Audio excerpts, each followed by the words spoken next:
On sait que Microsoft prépare une console portable Xbox. Mais attention, parce que le créateur du Steam Deck, qui est Valve, connu et reconnu dans le milieu du gaming, il serait pour quelque chose.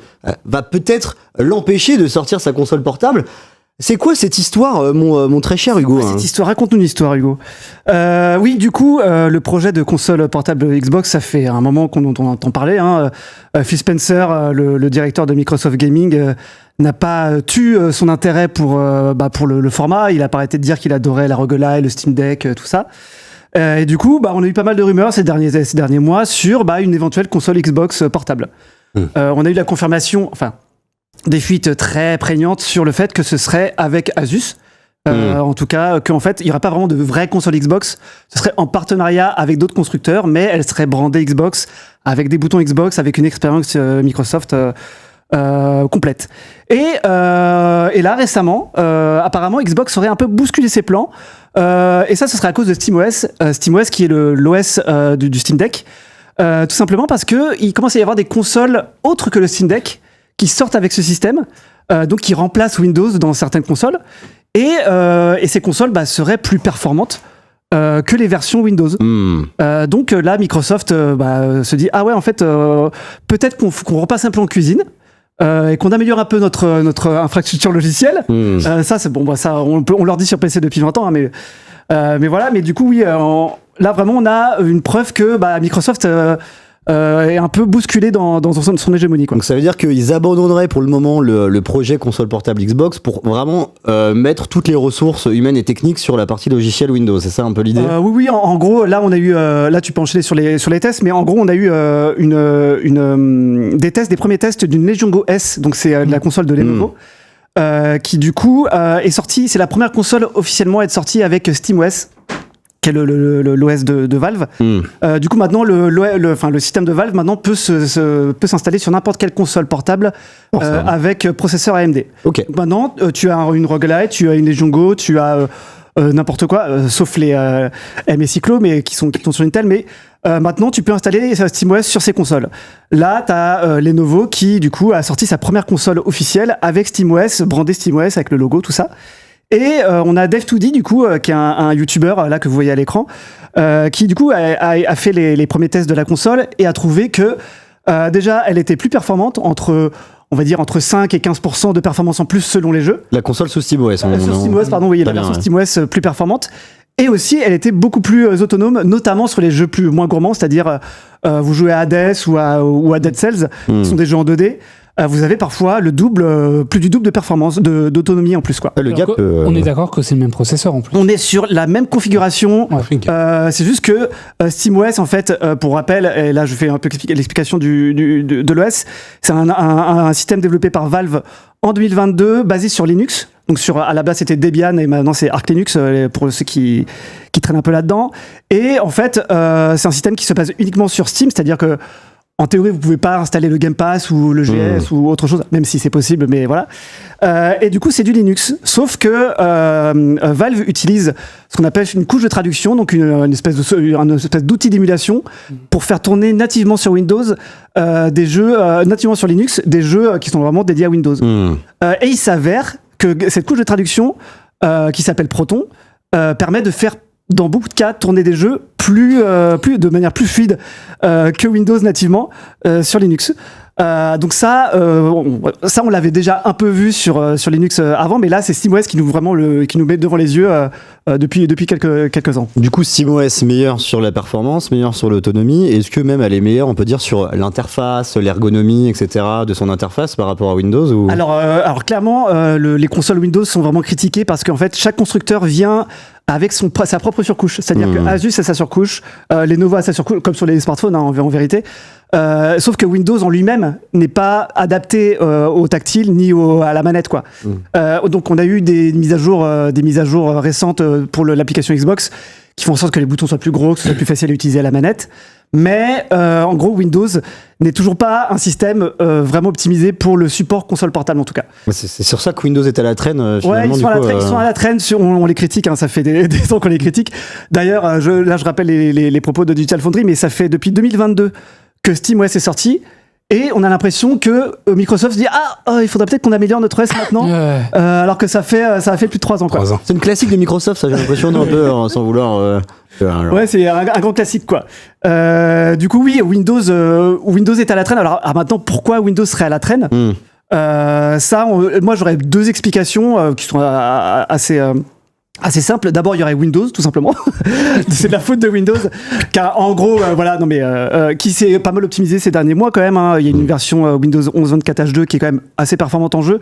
Mais Windows reste Windows. Ça reste un lourd système d'exploitation avec beaucoup d'overhead, donc beaucoup de charges incompressibles qui sont liées aux drivers, qui sont liées tout aussi au fonctionnement en arrière-plan du système, qui n'est pas aussi performant ou léger que Linux, par exemple. Et avec plein de fonctions qui servent pas du tout pour une console portable aussi. Oui, bien sûr. Surtout, oui, il y a pas mal de fonctions qui en arrière-plan qui ne servent pas à grand chose quoi. Donc voilà, on a vraiment ce souci là qui du coup est pas mal communiqué à Microsoft.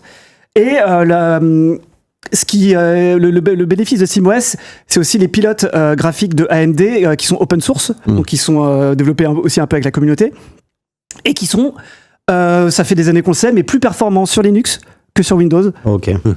Et du coup, on a eu pas mal de tests sur pas mal de distributions Linux ces dernières années. Et du coup, sur certains jeux, même avec cette fameuse couche de traduction qui permet de faire tourner des jeux Windows, on arrive parfois à avoir des jeux plus performants. Je vais vous donner l'exemple de Elden Ring, qui est sorti il y a 3 ans, si je ne m'abuse. 3 ans, 6 mois et 4 jours.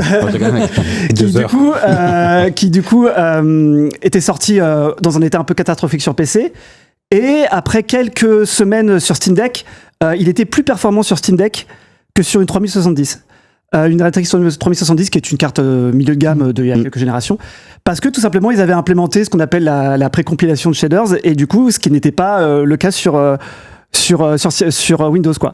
Et du coup on se dit que la plateforme SteamOS est plus souple, on peut implémenter plus de correctifs, plus d'optimisation, et surtout que Steam est un écosystème éprouvé que tout le monde connaît, avec beaucoup d'utilisateurs quoi. Et ouais, t'avais Moi j'ai une question. Vas-y. Ils ont une console Microsoft Xbox. Ouais. Est-ce qu'il n'y a pas moyen, j'ai peut-être une totale bêtise, mais est-ce qu'il n'y a pas moyen de porter leur interface, qui n'est pas sous Windows à la base, sur cette console portable? Si je peux répondre, parce que moi c'est une des questions que je me pose, mais en fait, s'ils font ça, ils perdent aussi l'intérêt d'une console Windows qui est de pouvoir jouer à des jeux certes Xbox, mais à des jeux Epic Games Store aussi, à des jeux Blizzard, à des jeux qui sont pas proposés nativement en version. Soit, mais il y a déjà une base, quoi. Oui. Donc ils pourraient rapporter des briques à cette base et qui permettrait cette ouverture. Comme ils ont fait sur la première Xbox de mémoire était basée en partie sur Windows et sur DirectX.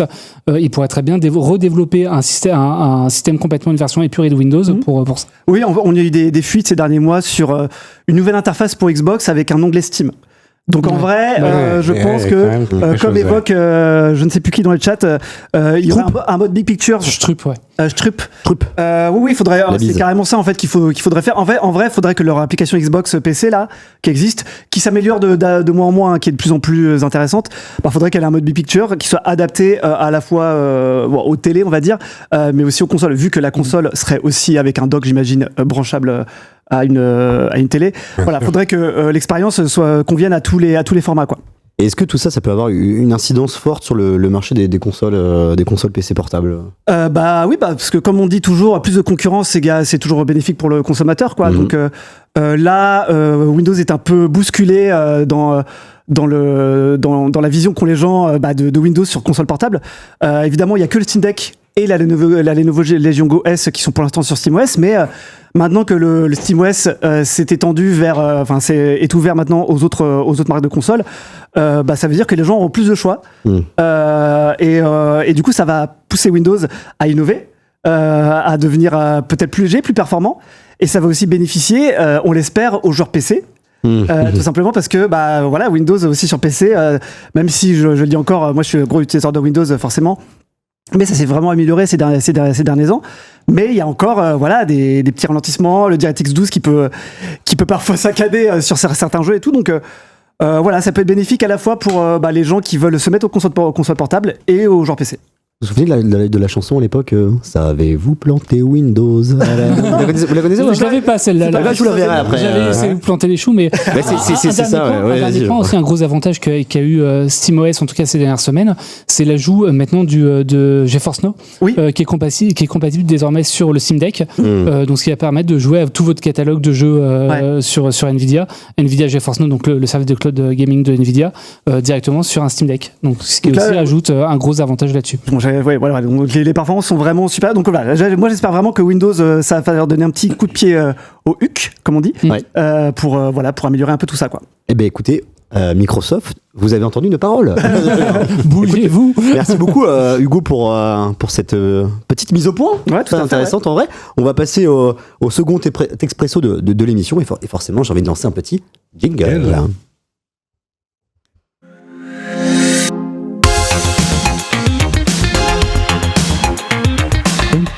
Ça s'en va et ça revient. Petit tremblement de terre, petit séisme sur le marché des vidéoprojecteurs. Petit prank. Exactement. Alors on ne sait pas si c'est un prank ou plutôt une. Voilà, on va en parler. Mais Sony qui se retire du marché des vidéoprojecteurs en France. Et qui en Europe. En Europe. Et qui revient. Voilà, je reviens. Alors c'est quoi l'histoire derrière il y a une histoire géopolitique en fait derrière, parce que le 19 mars 2025, Sony annonce grand tremblement de terre, effectivement, se retirer sur le marché des vidéoprojecteurs en Europe, et exclusivement en Europe. Tout ça pour se conformer en fait à la réglementation européenne mise en place il y a plusieurs années de ça. Alors le communiqué est clair, je le lis, afin de garantir notre conformité aux lois et réglementations en vigueur, y compris les récentes réglementations européennes en matière de contrôle des exportations et des restrictions commerciales. Nous, entre guillemets, Sony, avons pris la décision inévitable d'interrompre les ventes des vidéoprojecteurs Sony en Europe, une fois que le stock actuel sera épuisé, histoire de quand même faire terminer les petites choses, quoi. Réglementation, du coup. Ouais, réglementation. Alors, en fait, ce qui se cache derrière tout ça, c'est les approvisionnements des usines.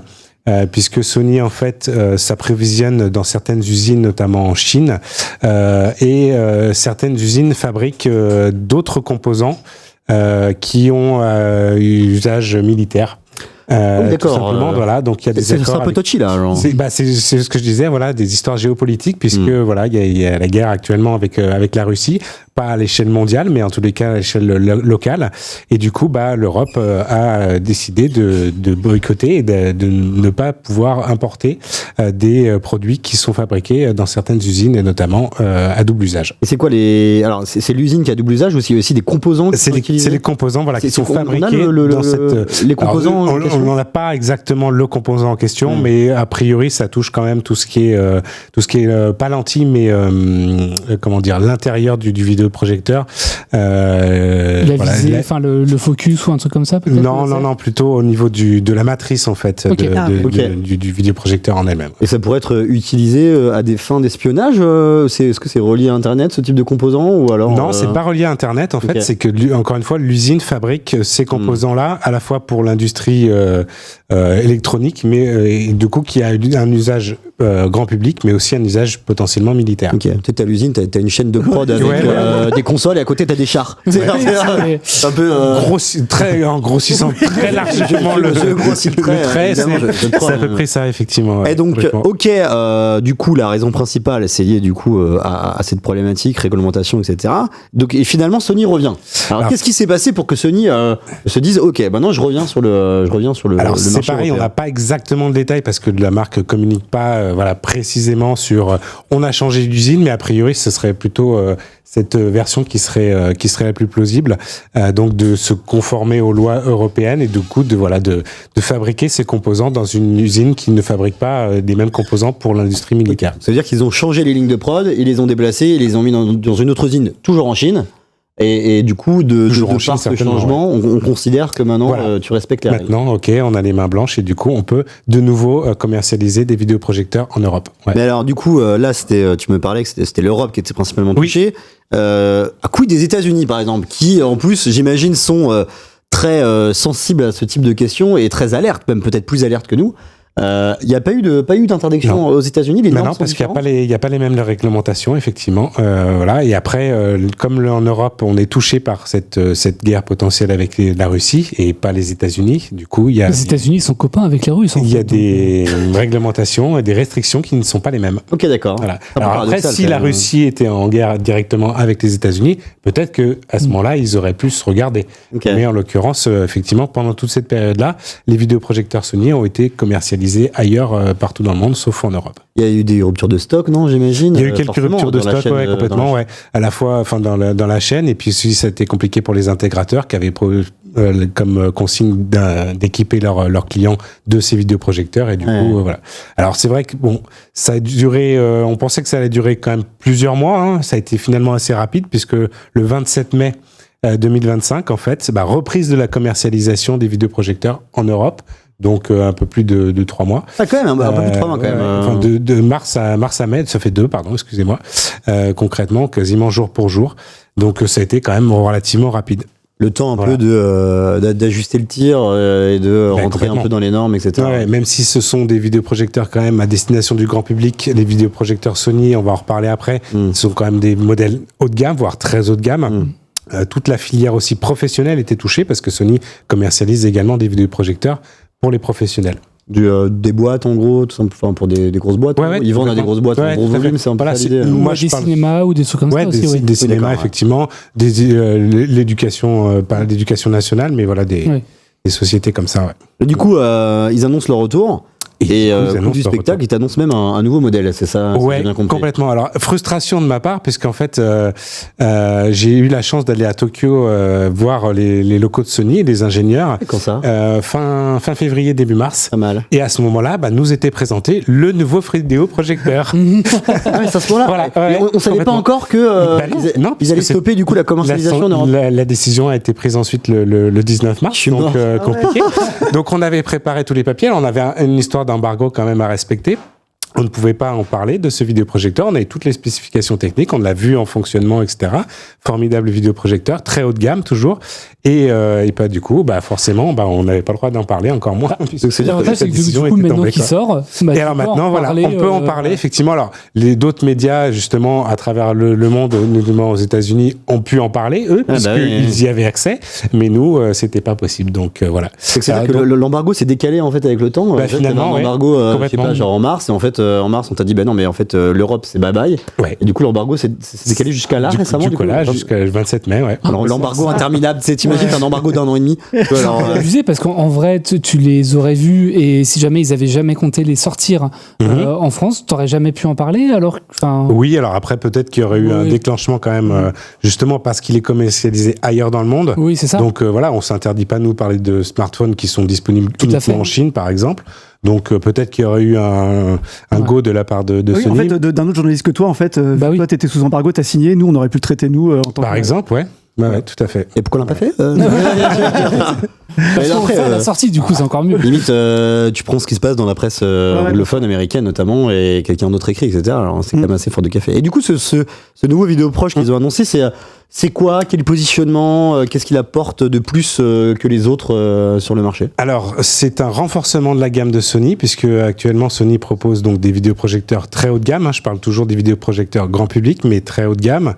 Ce petit vidéoprojecteur, petit, qui est quand même assez imposant, il s'installe en fond de salle, dans une salle dédiée. Donc c'est pas une ultra courte focale. Non, pas encore. Colle au mur. Chez Sony, on n'en est pas encore là. Peut-être qu'un jour, effectivement, on en sortira. Ils en ont aucun chez Sony dans la gamme? Non, ça n'existe pas chez C'est très tendance.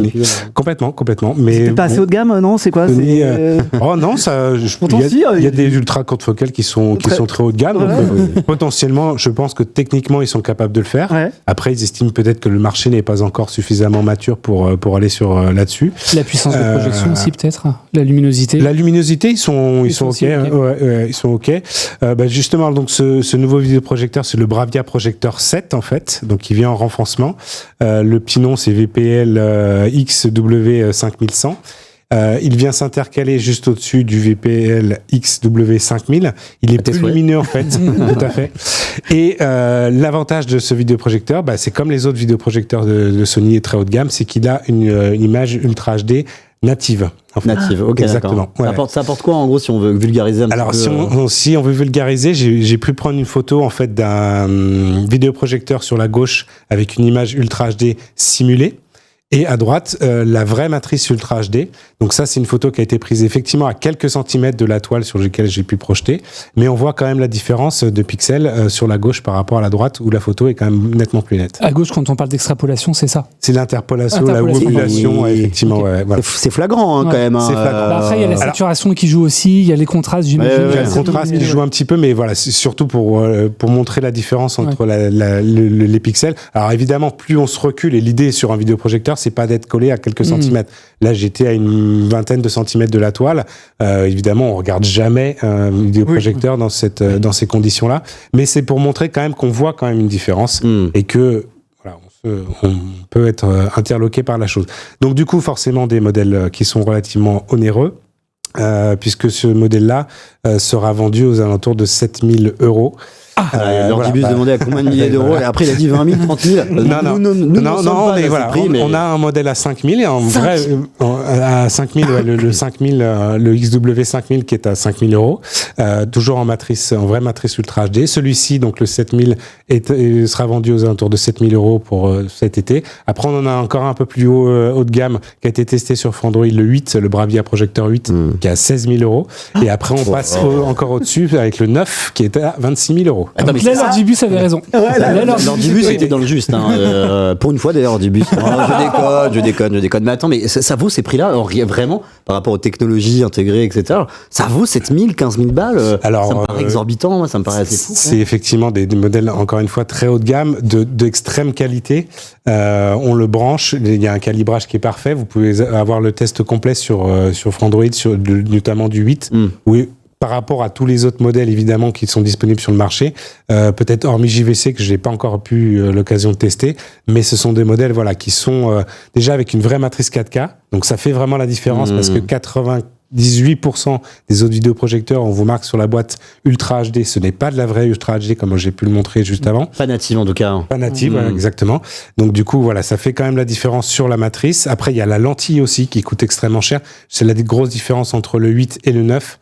10 000 € de différence, c'est juste sur l'aspect lentille, effectivement. C'est dingue, hein. Sur la différence entre interpolation 4K et 4K native, est-ce qu'on est sur la même différence de qualité que ce qu'on va avoir entre la 4K native et de l'upscaling sur un téléviseur? Bah un petit peu, oui. Je l'ai montré encore tout à l'heure. Ouais, voilà. Plus on va se rapprocher, plus on va voir ces pixels. Ouais. Après, si on s'en éloigne, on va être moins sensible à la chose. On a un grand salon, on a un salon de, je dis n'importe quoi, mais 40 mètres carrés et qu'on a beaucoup de recul, là, on sera moins gêné. Ouais, complètement. Okay. Ouais. Et nativement, t'as combien de pixels du coup t'as 8 millions. Ah oui, d'accord. De vrais.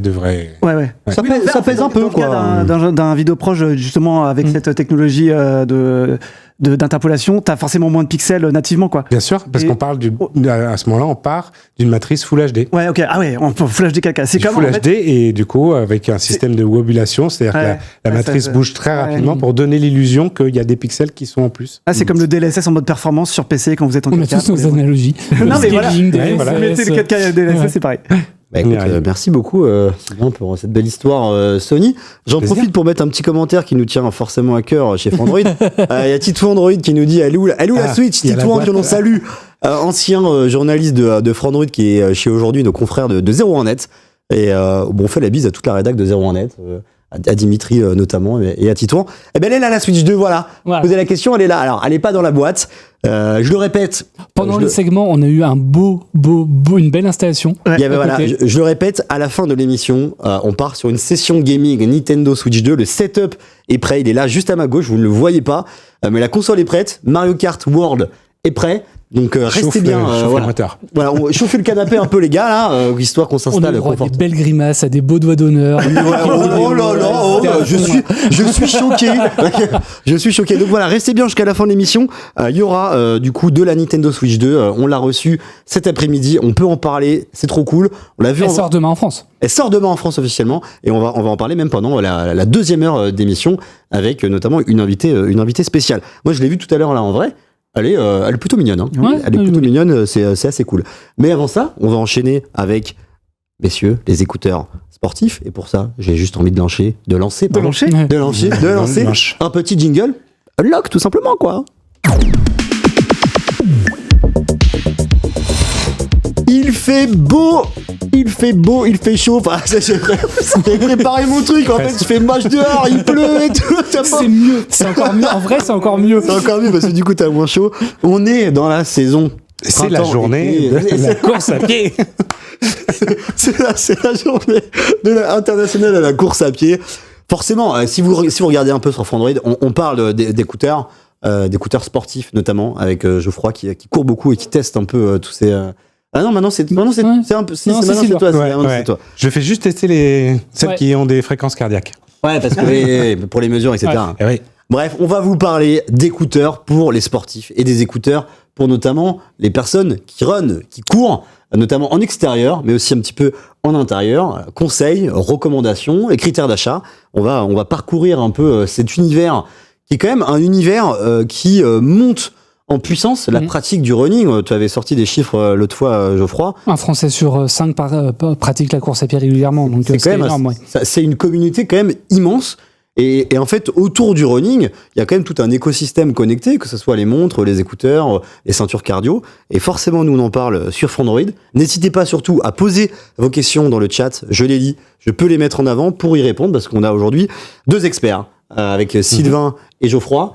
Moi, je ne cours absolument pas, les gars. Moi non plus. J'ai complètement give up course à pied. Il y a la course, si je peux me permettre, mais il y a aussi le faire du sport en général. Tout à fait. Mais pareil, les give up aussi. On parle aussi de la salle. On parle aussi de la salle parce qu'il y a beaucoup plus de gens qui font de la salle. Ouais, complètement. De la natation aussi et d'autres, tous les autres sports qu'on peut faire en général. Et moi, imaginons, je me remets à la course à pied, là. Je vais m'écouter de la musique ou des podcasts ou autre. Qu'est-ce que je fais ? Je peux juste comme ça porter un casque audio de type Bose QC35 II ou un AirPod Max, ou c'est pas trop recommandé ce genre d'appareil, les gars ? Surtout pas. Ouais, moi j'aurais vraiment du mal. Moi je déconseillerais pour plusieurs raisons. Déjà la première raison c'est que on l'a dit, alors, sauf en ce moment, mais généralement l'été notamment, donc la période où les personnes vont davantage courir, il fait chaud. Qui dit sport dit transpiration. Et le problème des casques, c'est que très très souvent on va avoir une mousse dedans. Donc déjà le principal problème c'est qu'en termes d'hygiène on va avoir la mousse qui va s'imprégner de transpiration, et ça veut dire plusieurs choses. Déjà en termes de bactéries et d'hygiène, c'est pas très propre. Et ensuite, ça va avoir tendance. Souvent, on a de la colle au niveau des mousses et des tours d'oreilles qui va permettre de maintenir justement tout le tissu. Et la transpiration, c'est salé et ça va avoir tendance à dissoudre la colle aussi. Donc, c'est vraiment pas un bon plan. Ah oui, sur le long terme, c'est. Ouais, sur le long terme, je déconseille. Je déconseille aussi de la même façon les écouteurs sans fil avec des embouts en mousse. Alors, il y en a assez peu, mais je pense notamment à ceux de Sony. Sony sur les WF-1000XM6, les WF-1000XM5 propose des embouts en mousse pour l'isolation. Je déconseille pour les raisons d'hygiène aussi. Et le dernier point, pour les casques, c'est qu'un casque, c'est plus lourd. Et donc, avec l'inertie qu'on va avoir en courant, avec les gestes, etc., ça va avoir tendance davantage à bouger. Si c'est un casque circumoral, donc avec les coussinets qui vont faire le tour de l'oreille, ça passe encore. Mais sur des casques qui vont être juste posés sur l'oreille, c'est un peu plus compliqué. Alors, quel type d'écouteurs on peut conseiller aux gens qui courent ou qui veulent se mettre à la course à pied avec des écouteurs dans les oreilles? Il y a différentes catégories d'écouteurs, j'imagine, les gars. Ouais, il y a des écouteurs ouverts, ce qu'on appelle ça ouverts, en fait. Les open fit, qui permettent d'entendre ce qui se passe autour de soi. Les écouteurs aussi à conduction osseuse, en fait, qui sont très pratiques justement dans ce registre-là. Alors les écouteurs à conduction osseuse, ouais. Notamment sur cette vidéo où on te voit courir justement. Ah ouais. Voilà. C'est des Shox, c'est ça. Ça c'est les Shox Open Run Pro, les premiers. Il y a eu des nouvelles versions qui sont sorties entre temps. Moi j'ai un peu de mal avec ces écouteurs-là pour plusieurs raisons. Alors c'est vrai que c'est extrêmement confortable. Je l'expliquais dans cette vidéo que j'avais du mal. C'est extrêmement confortable. On les sent pas. On n'a pas du tout d'isolation passive, donc on n'est pas du tout bloqué par les bruits. On entend tout ce qui se passe autour de soi. Ce qui peut avoir des qualités, notamment si vous vivez à la campagne, que vous allez courir sur des bords de route à la campagne, c'est vachement bien parce que du coup vous allez entendre ce qui se passe derrière et notamment les voitures qui vont potentiellement vous doubler. Donc en termes de sécurité, c'est vachement bien. Le problème, en revanche, c'est que pour les gens qui vivent et qui courent en milieu urbain, ce qui est mon cas, ça devient tout de suite très compliqué, notamment si on écoute des podcasts ou qu'on va écouter de la musique. Moi, je sais que même sur ces écouteurs-là, même avec le volume à fond, j'arrive pas à entendre mes podcasts parce que justement, j'ai aucune isolation passive. Donc, c'est quelque chose à garder en tête et généralement, le son est aussi moins bon que sur des écouteurs plus classiques. C'est ça. Alors, en termes, puisqu'on est là pour quand même conseiller des modèles, donc on a vu très rapidement les Shokz Open Run Pro 2 qui sont quand même à 190 €, les modèles noirs qu'on a vus juste là, voilà, exactement. Donc avec ses qualités et ses inconvénients.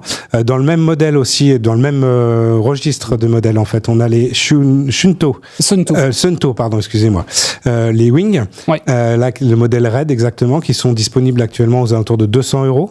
Un avantage, c'est on voit les 3 petites bandes grises là sur le côté. C'est pas juste des bandes esthétiques, c'est que ça permet de faire de la lumière. Ouais. Et cette lumière-là, pour courir, quand vous courez de nuit notamment, ça va s'illuminer en rouge et ça va vous permettre justement d'être vu par des véhicules qui vous approcheraient. Donc ça peut être intéressant. Après, ils ont un avantage chez ce système-là, c'est qu'ils sont quand même très légers. Pour, ah oui, donc clairement, c'est hyper taille. Confortable. Et voilà, ils sont extrêmement confortables parce et qu'ils ne gênent pas du tout le conduit auditif. Donc ils se placent par-dessus l'oreille comme finalement une paire de lunettes qu'on pourrait mettre à l'envers. Et ça, c'est quand même agréable. Pour la natation aussi, je pense qu'on peut conseiller aussi les Shokz, les Open Swim Pro, qui sont spécifiques à la natation. Et pourquoi ? Parce qu'en fait, ils embarquent à l'intérieur de la mémoire interne. Et du coup, on sait que l'eau fait barrage, aux ondes. Du coup, pour écouter sa musique en Bluetooth et laisser le téléphone sur le côté de la piscine, c'est un peu compliqué. Tu mets tes musiques directement à l'intérieur. Exactement. C'est pas mal. Et t'as quand même, sur cela, tu as quand même du Bluetooth aussi. Donc, si jamais tu veux les utiliser en mode Bluetooth pour des podcasts ou parce que voilà, tu as d'autres fichiers ou parfois tu n'as pas forcément les fichiers à disposition, c'est possible aussi. Mais pour la natation, c'est honnêtement ce qu'on conseille. T'as déjà testé, toi, comme ça, des écouteurs dédiés à la natation? Non, je nage très peu, donc j'ai pas eu l'occasion de tester, mais j'ai un ami justement qui en avait testé, ça marche plutôt bien, quoi. Et niveau qualité du son, d'écoute et tout Non, c'est pas ça. Il faut dire les choses. C'est dégueulasse, quoi. Alors. Après, quand on fait du sport, on cherche pas l'hi-fi. C'est un truc à garder en tête. On va pas avoir de basse, on va pas avoir très peu d'aigus, on a quasiment que des médiums sur ce type d'écouteurs-là. Mais de toute façon, quand on va courir, ce qu'on veut, c'est, je dis n'importe quoi, mais moi je veux courir à une certaine allure, je veux me motiver, etc. Je veux juste avoir le rythme, je veux pas forcément avoir une qualité audiophile. Alors à une exception près, parce que effectivement dans les recommandations que j'ai aussi, qu'on a fait plutôt ensemble avec Geoffroy, le modèle Honor Open Ears Buds, qui est à 110 € quand même, donc moins cher que ceux qu'on a vus jusqu'à présent. En fait, en termes de qualité audio, ils s'en ressortent bien. Ouais, et qui n'est pas à conduction osseuse, cela c'est ouvert. Et pas adduction osseuse, voilà, c'est ce qu'on appelle les modèles ouverts. Donc là, ils sont pas par-dessus véritablement l'os juste devant l'oreille. Ils obstruent pas par contre le conduit auditif, ils se posent juste dessus, en fait, à fleur de. Mais ils font quand même le tour d'oreille. En fait, c'est comme si tu avais un tout petit haut-parleur dans le pavillon auriculaire, le pavillon de l'oreille. Pas mal, Et là, la qualité audio, en tous les cas, de ce qu'on a pu tester, est quand même, a priori, la meilleure qu'on ait pu tester sur ce type de modèle-là, et sachant qu'il y en a quand même beaucoup. Et pour le coup, c'est Tristan qui s'en occupait. Et Tristan, justement, il a testé beaucoup d'écouteurs ouverts, beaucoup de mauvais aussi, et ceux-là vraiment se démarquent pas mal. Ouais, donc, avec des gros traducteurs, des gros haut-parleurs quand même, qui font 16 mm, c'est quasiment les plus gros du marché. Sur les écouteurs de type ouvert, t'as d'autres modèles. On a d'autres modèles. On a les Anker aussi qui ont été testés sur Frandroid, les Anker Soundcore Aeroclip qui sont à 130 € actuellement sur le marché, qu'on a beaucoup apprécié.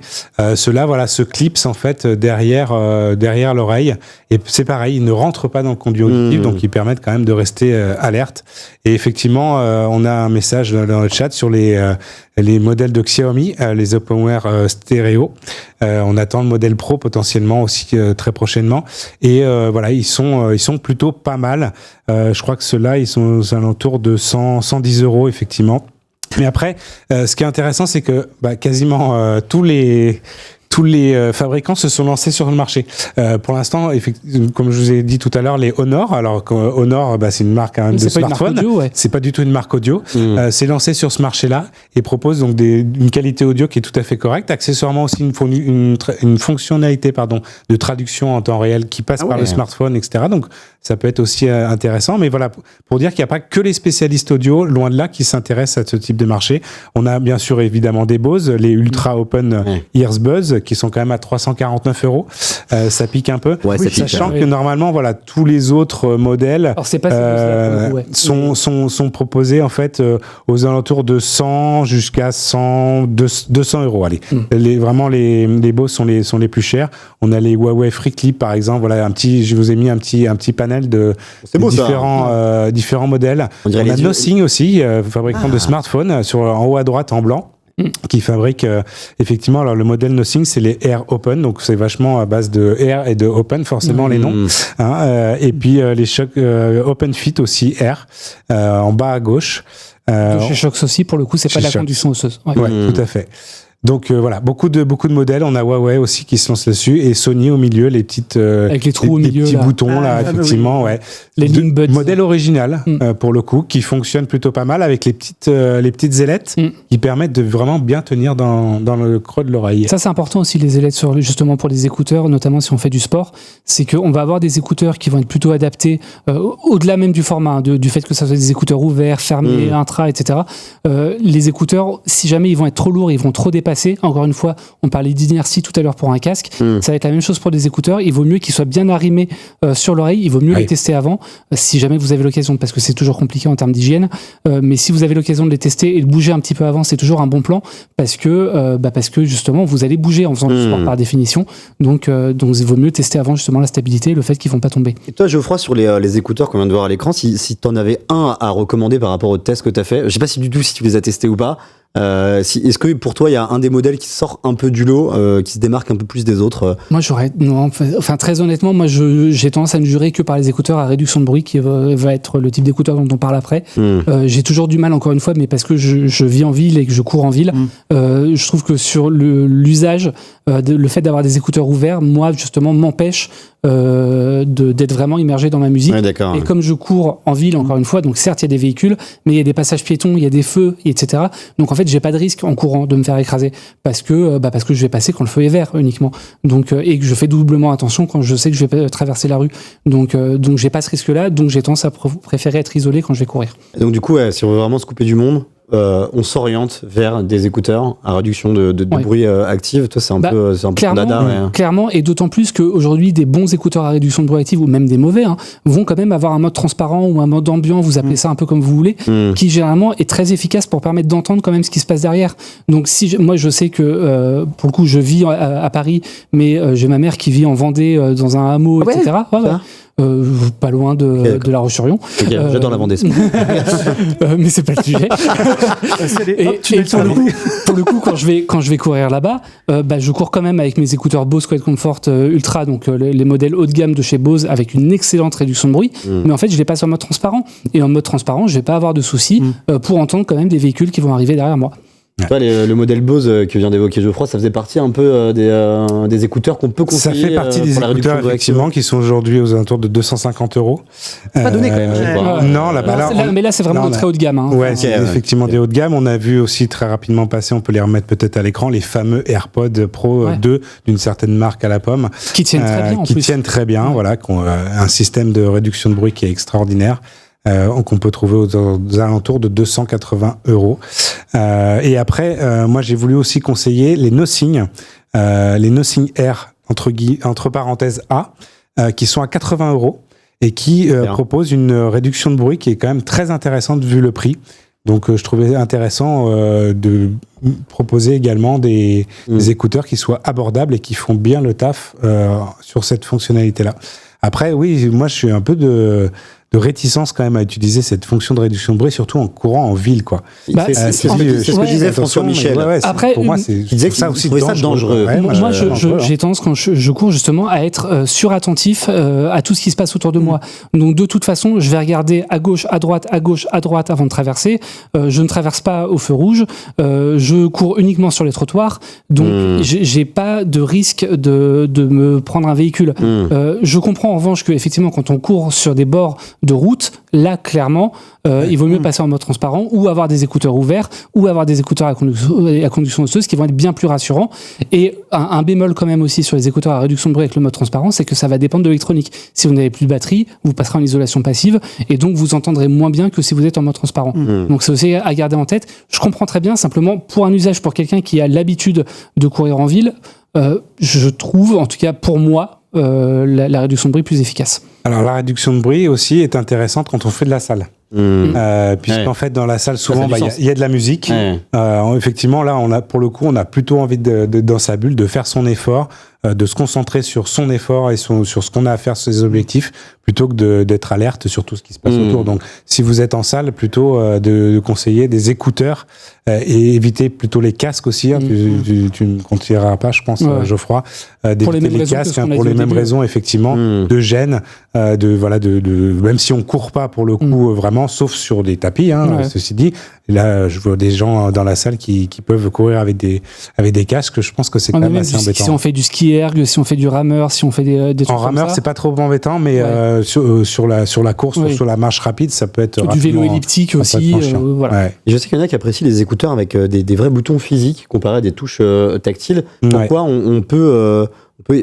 pourquoi on préfère ce genre de modèles avec boutons physiques, peut-être c'est lié à la sueur notamment Très clairement. Alors c'est lié à la sueur, c'est lié aussi à la météo. Le problème des surfaces tactiles qu'on va avoir sur la plupart des écouteurs aujourd'hui, c'est que c'est des surfaces tactiles qui sont sensitives et donc qui fonctionnent avec détection de l'humidité, du courant électrique qui passe au niveau des doigts.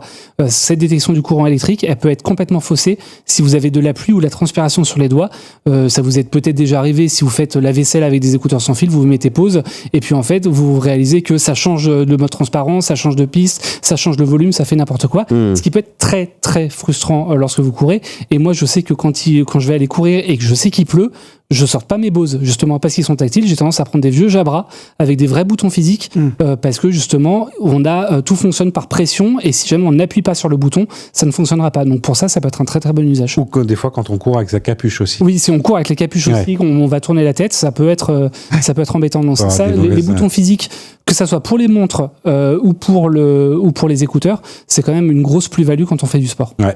Là-dessus, j'ai des modèles quand même à vous conseiller. Donc il y a les Jabra Elite 8 Active 2. Alors attention parce que Jabra s'est arrêté de fabriquer des écouteurs pour le grand public. Il ne fabrique plus que pour les professionnels maintenant. On en trouve quand même d'occasion, donc ça peut être un bon plan. Donc avec des boutons tactiles pour le coup, vraiment il faut appuyer dessus. Il y a les Beat Fit Pro qui sont à 250 € aussi, qui sont intéressants avec des vrais boutons tactiles également. Et en rapport qualité-prix à 50 € seulement, j'ai les Amazfit Up. Qui sont à la fois un peu ouverts justement, qui clipsent autour de l'oreille et qui ont un vrai bouton de contrôle dessus. Donc ceux-là sont à 50 € seulement, donc c'est pas mal. Ok. Ouais. Tu les as essayés, toi, Geoffroy, ces modèles-là ou pas Les Fit Pro de chez Beats, je les avais testés. Pour le coup, je les trouve bien. Les Jabra sont de toute façon très bien. C'est un moyen d'en trouver. C'est une très très bonne plus-value. Alors, l'avantage des Jabra en plus, c'est que c'est pas que pour un usage sportif. Ils ont vraiment un son qui est très bien. Ils ont une bonne réduction de bruit aussi. Donc, on peut s'en servir pour n'importe quel type d'usage. Ça va pas être des écouteurs comme certains dont on va parler juste après, qui sont ou même des casques à conduction osseuse. Le problème des casques à conduction osseuse, c'est qu'il n'y a pas d'isolation passive. Donc, si jamais vous voulez écouter de la musique en bonne qualité, si jamais vous voulez écouter de la musique ou des podcasts dans le métro, par exemple, là, ça devient... il vous faut une autre paire, en fait. Les Jabra, ils peuvent être... ça peut être votre paire unique, par exemple. D'accord. Mais encore une fois, ils sont compliqués à trouver. Il y a même des écouteurs avec des capteurs cardio intégrés. Alors, c'est assez récent, ça, comme type de modèle, ou c'est un truc qui date d'il y a déjà 5, 6, 7, 8 ans? En vrai, c'est vieux. C'est vieux parce que Samsung, sur ses premiers écouteurs sans fil, les Gear X Sport, de mémoire, avaient ça. Les tout premiers Jabra les tout premiers écouteurs sans fil de chez Jabra aussi, les Elite X Sport, de mémoire, proposaient ça aussi. Et c'est un truc qu'on retrouve de plus en plus. On a de plus en plus de marques qui se lancent un peu sur ce créneau. Ça peut être plutôt pratique si jamais vous n'avez pas de montre connectée, par exemple, que vous avez juste votre téléphone et vous allez courir avec le fameux classique, vous mettez Strava sur votre téléphone dans un brassard, du coup ça permet quand même d'avoir ces données cardio en allant courir, quoi. Alors il y a deux modèles principalement qu'on peut conseiller, c'est les Beats Power Beats Pro 2, en fait, qui sont autour de 250-300 € en fonction des échoppes. On avait une petite bande-annonce, effectivement, largement promosionnée par des athlètes, tout simplement. Hein, c'est des partenariats. Des personnes très peu connues dans le monde, effectivement, du sport. C'est la pub avec Messi et tout. Exactement, je me rappelle. Complètement.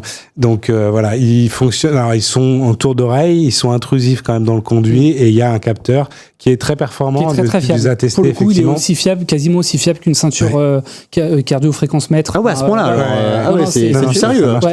Sur cela, c'est très très solide. En revanche, il y a un gros bémol. Technologie Apple et technologie Android, donc ça fonctionne aussi bien avec un écosystème et avec l'autre. Oui. Voire limite, ça fonctionne mieux avec Android parce que sur Apple, on ne pourra pas transférer les données cardio vers Strava. Mais sur Android, ça fonctionne parfaitement. Il y a un gros bémol quand même, c'est la qualité sonore qui est vraiment pas à la hauteur sur cette paire d'écouteurs-là. Qui nous dit pas de Jabra, pas de chocolat. J'aime beaucoup ce petit jeu de mots, mon Serge. Tout à fait. Il y a un deuxième modèle aussi avec capteur de fréquence cardiaque, c'est les Sennheiser Momentum Sport, aux alentours de 250 € aussi, plus compact pour le coup, pas format bouton encore une fois parce qu'il rentre dans le conduit auditif. Il y a des petites ailettes aussi pour tenir bien à l'intérieur de l'oreille. Donc ça, ils sont assez performants justement de ce côté-là. Et avec le capteur cardio aussi. Cardio qui vaut le coup. Ce qui est intéressant sur le capteur cardio, c'est qu'il vaut mieux vérifier qu'il puisse fonctionner avec le profil. En fait, pour l'audio, sur le profil Bluetooth, on a un profil audio spécifique pour le Bluetooth qui s'appelle le SBC et la D2P. Pour la fréquence cardiaque, c'est un autre profil et il faut bien vérifier du coup ces écouteurs-là soient compatibles avec cet autre profil et que ça ne fonctionne pas uniquement avec l'application propriétaire. Je sais que je crois de mémoire Amazon ou MSFit avait proposé par le passé des écouteurs justement qui mesuraient la fréquence cardiaque, mais qui étaient compatibles uniquement avec leur application à eux. Si jamais vous optez pour des écouteurs comme ça, vaut mieux prendre des écouteurs qui sont ouverts et qui pourront permettre de partager la fréquence cardiaque, enfin vos données de fréquence cardiaque vers Strava potentiellement, mais également vers un tapis de course lorsque vous êtes à la salle ou vers d'autres appareils. Donc avoir un standard ouvert, c'est toujours plus intéressant. Petite question de Jinx qui est intéressante. Niveau mise à jour, vous conseillez quelle marque ? Est-ce qu'il y a une marque qui fait mieux que les autres ? Apple. Voilà. Non, Bose n'est pas mauvais non plus. Bose n'est pas dégueulasse. Les mises à jour des produits, les mises à jour software. Après, si le produit est bon au lancement, suivi de mise à jour. En vrai, si le produit est bon au lancement, il y a pas. C'est moins important que sur les smartphones. Tu peux vraiment changer l'interface. Oui, t'as pas de mise à jour de sécurité, t'as pas de. Non, c'est plus léger. J'ai une petite question sur les ailettes. Il y a forcément plusieurs tailles d'ailettes qui sont très souvent. Oui. Comme il y a plusieurs tailles d'embouts aussi. C'est le même principe. Il y a plusieurs tailles d'ailettes. En fonction justement des grandes ou des petites oreilles. Écoutez, merci pour... Enfin, on a fait ce segment écouteurs pour courir. Geoffroy, il y a le très cher Maxime Claudel qui va prendre ta place. Là, on va parler maintenant que la Switch 2. Je ne suis pas concerné. Et du coup, on va parler même TV et Switch 2, je vous en parle juste après. Et du coup, petit changement de casting. Et pour un changement de casting, j'ai envie de dire, petit jingle. Merci. Le M est dans la place et je ne parle pas de Mathieu Chédid mais bien de Maxime Claudel. Arrête à qui Quelle entrée. Comment ça va mon cher Maxime ? Très bien, écoute, journée, même semaine dirais-je de l'enfer on va dire en termes de rythme de travail. À part la Switch 2, tu avais quoi cette semaine ? PlayStation ce soir. Et c'est Game Fest ce week-end. Vendredi, dimanche c'est Xbox, il y a des conférences la nuit. C'est compliqué. Ouais, on est sur une belle, on est sur une belle semaine. WWDC la semaine prochaine d'Apple. On va pas beaucoup dormir. Moi, je suis en jour férié. C'est vrai que c'est la WWDC le met sur un jour férié, c'est pas l'idéal pour nous. Maxime, journaliste gaming chez Numérama. Tout à fait. Tu es avec nous sur la seconde heure pour parler. On va parler Switch 2, on va parler TV et Switch 2 même. C'est pour ça que Sylvain aussi est avec nous. Je sais que tu es aussi assez calé en TV. Je le rappelle quand même pour ceux et celles qui nous rejoignent après l'émission. On va faire une découverte en direct et on va jouer en direct à la nouvelle Nintendo Switch 2 avec Mario Kart World en jeu phare, évidemment. Je sais que tu y as joué pendant 4 heures, notamment hier. Pas hier, mais oui. Il y a quelques jours. Ouais, il y a quelques jours. C'était pour une preview presse, si je ne m'abuse. Le setup est prêt, donc restez bien jusqu'à la fin. On va découvrir tout ça en direct. Et là, on va parler forcément TV, parce que la Switch 2, on sait que lorsqu'on la dock, on peut du coup directement jouer sur la TV et je dirais même le TV parce qu'on appelle ça un TV. Oui, s'il vous plaît, oui. Et du coup, on va essayer de déblayer un peu le terrain pour essayer de vous conseiller et de vous donner notamment le meilleur rapport qualité-prix d'un téléviseur, du téléviseur idéal pour jouer à la Switch 2. Alors avant de partir sur ton top 3, Sylvain, et messieurs, si vous voulez intervenir durant la séquence, vous pouvez évidemment. On va rappeler un peu quelques principaux critères de sélection à avoir en tête. C'est quoi exactement ? Exactement, quelques critères qui sont intéressants pour profiter vraiment de sa Switch 2. Alors le premier, c'est la définition Ultra HD, s'il vous plaît. C'est vrai qu'il y a beaucoup, de plus en plus, on va dire, de téléviseurs qui sont Ultra HD maintenant. Il en reste quand même des Full HD. Mais si, voilà, vous êtes en phase de renouvellement d'un téléviseur, autant partir sur de la définition Ultra HD. Ou autrement appelé 4K aussi, mais voilà, ça, c'est un autre... Éventuellement, je suis parti sur du 8K, pourquoi pas, mais là, on peut partir, c'est un peu plus cher, pour le coup. Voilà, mais à minima, on va dire Ultra HD 4K. Okay. Voilà. Autre deuxième petit critère, c'est les entrées HDMI, de préférence 2.1. Pourquoi 2.1 ? C'est quoi le... Écoutez, c'est les dernières normes en fait qui permettent vraiment de profiter de toutes les technologies d'optimisation pour les jeux vidéo. On pense notamment au VRR, à tout ce qui est ALM. VRR, c'est le Variable Refresh Rate. Le ALM, c'est le Auto Low Latency Mode. Donc tout ça pour éviter dans un premier temps le déchirement des images, et la deuxième temps, c'est pour essayer d'avoir un temps de réponse le plus réduit possible. Petite précision quand même, la Switch 2 est compatible. Oui, bien sûr. Ok. Le mauvais brief qu'on a. Je vois que tu allais me lancer sur des chiffres, c'est ça ? C'est pas grave, on a tout le temps pour en parler, il n'y a pas de... Bon, justement, alors j'attaque avec donc la dalle, la fréquence de la dalle, on va en parler. La fréquence de la dalle, donc à minima quand même 120 Hz. Oui. Voilà, et si possible, évidemment 144 Hz, qui peut le plus, peut le moins, sachant que... La Switch 2 n'est pas compatible VRR en mode télé. On en parle juste après, effectivement. Mais par contre, le 120 Hz en 1080p. Le 120 Hz, ce sera atteignable qu'en 1080p, Full HD. Par contre, elle est bien auto low latency. Ouais. C'est une option qui est cochée par défaut dans les paramètres de la console, on a pu le vérifier. Trop cool. Voilà, donc là on est... Là, le HDMI 2.1, on est bon. Okay. Donc en Ultra HD, vous aurez que du 60 Hz docké. En 4K. En 4K, ouais. Ultra HD 4K, 60 Hz. Sur un jeu comme Metroid 3, 120 Hz. Sur un jeu comme Metroid, tu auras un mode performance 1080, 120. Donc il faut avoir une télé qui est capable d'afficher du 120 ou du 144. Donc en vrai, n'importe quelle télé 4K Ultra HD aujourd'hui est HDMI 2.1. Donc en vrai, autant se diriger vers ça, quoi. Et puis rappelez aussi que on n'achète pas un téléviseur pour 3-4 ans, généralement on l'achète pour quand même plusieurs années. Donc si on peut s'équiper tout de suite avec les technologies, même qui ne sont pas compatibles tout de suite avec la Switch 2, mais qui le seront avec une future console. La Switch 3. Par exemple la Switch 3, autant y aller, quoi. La Switch U. Autre critère. On fera une émission avec des nouvelles sélections de télé à ce moment-là sur la 3. Si vous voulez bien de moi encore, s'il vous plaît. T'as d'autres critères? Ouais, d'autres critères très rapidement. Effectivement, le faible input lag ou temps de retard l'affichage, sachant que la norme, en fait, c'est 16 millisecondes, ça correspond à une image de retard. Donc, si vous pouvez être à moins de 16 millisecondes, c'est bien. Dans tous mes tests de téléviseur, je donne à chaque fois la norme du temps de réponse du téléviseur. C'est un petit appareil qui me permet d'avoir cette mesure, sachant qu'a priori, aujourd'hui, les téléviseurs qui sont recommandés quand même gaming, dont on va se parler, sont aux alentours, pour les meilleurs, aux alentours de 9 millisecondes, pour les moins bons, aux alentours de 16, 17 millisecondes. Donc, c'est quand même tout à fait correct. Et donc, là, on est quand même pas mal.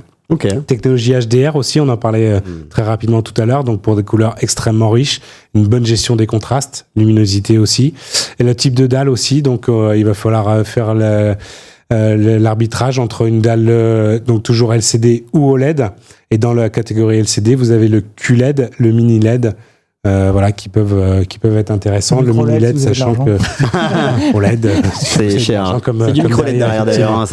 Et évidemment, on termine ces critères par la taille de l'écran, puisque l'idée, plutôt, donc la taille de l'écran d'ailleurs de la console, je le connais pas par cœur. Excusez-moi, messieurs. 8 pouces. 7,9, je crois. 7,9, voilà. Donc vous avez passé d'une taille de 7,9 à idéalement 50, je dirais. Là, ça va hurler. Mais non, l'idée, c'est d'avoir quand même 50, 55, 75. C'est toujours trop petit. 83. Le téléviseur, c'est toujours trop petit. Quand on l'achète, c'est toujours trop petit. Mais un 50, ça me paraît correct quand même. Je sais pas ce que vous en pensez sur la taille d'écran. Ça dépend du recul aussi que tu as avec ton écran. La taille aussi dont on peut faire la place chez soi. Ouais, ça dépend aussi de votre recul, de votre installation, quoi. Et alors, si on doit établir un top 3 dans l'idée meilleur Ah, rapport c'est compliqué. qualité-prix, qu'est-ce que tu nous as Il demande préparé un top 3, mais je peux pas, c'est pas possible. non, moi, ce que j'ai sélectionné, on en parlait tout à l'heure, effectivement, c'est plutôt voilà, des téléviseurs. Alors, au rapport des critères qu'on a pu énumérer tout à l'heure, évidemment, quand vous allez taper dans les modèles haut de gamme, forcément, ils vont tout avoir, toutes ces technologies, donc il n'y a pas de souci. Moi, ce que j'ai préféré vous faire, c'est plutôt une espèce de sélection par rapport au rapport qualité-prix. C'est-à-dire, pas forcément parler des modèles haut de gamme, voire ultra haut de gamme, mais parler des moyennes gammes, en fait, qui vont être à un prix abordable et qui vont avoir ces technologies et vous permettre de profiter pleinement de la console, quoi. Pas besoin de se ruiner pour... Pas besoin de se ruiner pour bien jouer, effectivement. Alors, pour moi, mon premier choix, quand même, ça va être... on va partir sur une LG C4 de l'année dernière ou une C5 de cette année. Ses avantages, donc, c'est une dalle OLED, donc avec des noirs profonds, intenses et abyssaux. Donc une définition Ultra HD, une fréquence d'affichage 144 Hz, on en a parlé tout à l'heure. Il y a 4 prises HDMI 2.1, donc on peut brancher dans n'importe lequel sans se poser plus de questions que ça. On a du VRR, de l'ALMM. L'input lag, j'en parlais tout à l'heure, on est à 12,9 millisecondes, donc c'est très bon. Ou si on active le mode renforçateur, qui est toujours très mal nommé chez LG, on tombe à 9,2 ms. Okay. Le mode renforçateur. Et en anglais, c'est combien, tu sais pas? Il faudrait que je passe mon menu en anglais. C'est vrai que par défaut, je le mets en français. En fait. Mais renforçateur, c'est extrêmement... Et ça fait 4 ans que je crois que c'est comme ça, c'est horrible. C'est dégueulasse, je le dis. C'est excellente luminosité. Alors, c'est pas le modèle plus haut de gamme. Hein. Si vous voulez, sur le haut de gamme, il y a la série G qui est encore plus lumineuse, mais déjà c'est une luminosité tout à fait correcte et pour moi un très bon rapport qualité-prix. Donc on a une 48 pouces en C4 qui commence aujourd'hui à 850 €. Voilà, c'est sur du OLED. En C5, on est plutôt sur le 48 pouces à 1400 €. Mais voilà, c'est le modèle de cette année, il va descendre un petit peu. Certains l'utilisent en moniteur PC aussi. Ouais, complètement. Ici, dans cette rédaction non, mais chez Canard PC, je crois que Agbu utilise un 48 pouces. Ouais. Donc très rapidement, j'ai d'autres alternatives vite fait. Alors il y a le B4 aussi, qui est le modèle juste en dessous, mais qui vaut vraiment le coup. Le modèle B4 et en l'occurrence c'est le modèle B5 de cette année. B4, B5 c'est le même combat, mais un peu moins cher. On a le 48 pouces qui est aux alentours de 700 €, et toujours donc une dalle OLED Ultra HD. On est en 120 Hz quand même, 4 prises HDMI 2.1, VRR, LLM, input lag aussi extrêmement faible, excellent rapport qualité-prix pour ma part. On perd juste sur la luminosité en gros, c'est ça? Ouais, tu perds le processeur moins puissant. Et le processeur un peu moins puissant, ouais, effectivement. Donc il va être solide, un petit peu moins calibré, mais en rapport qualité-prix, ça fait quand même le taf, effectivement. Il y a Schtroup qui nous disait peut-être aussi la Samsung S95, tu l'as mis dans ta liste? Je l'ai pas mis dans ma liste parce que comme je disais tout à l'heure, voilà, forcément le S95, oui, c'est un modèle haut de gamme, donc il va avoir toutes les technologies dont on a parlé tout à l'heure, donc il va être évidemment un choix à privilégier, oui, bien sûr. Si vous en avez les moyens, foncez sur le S95.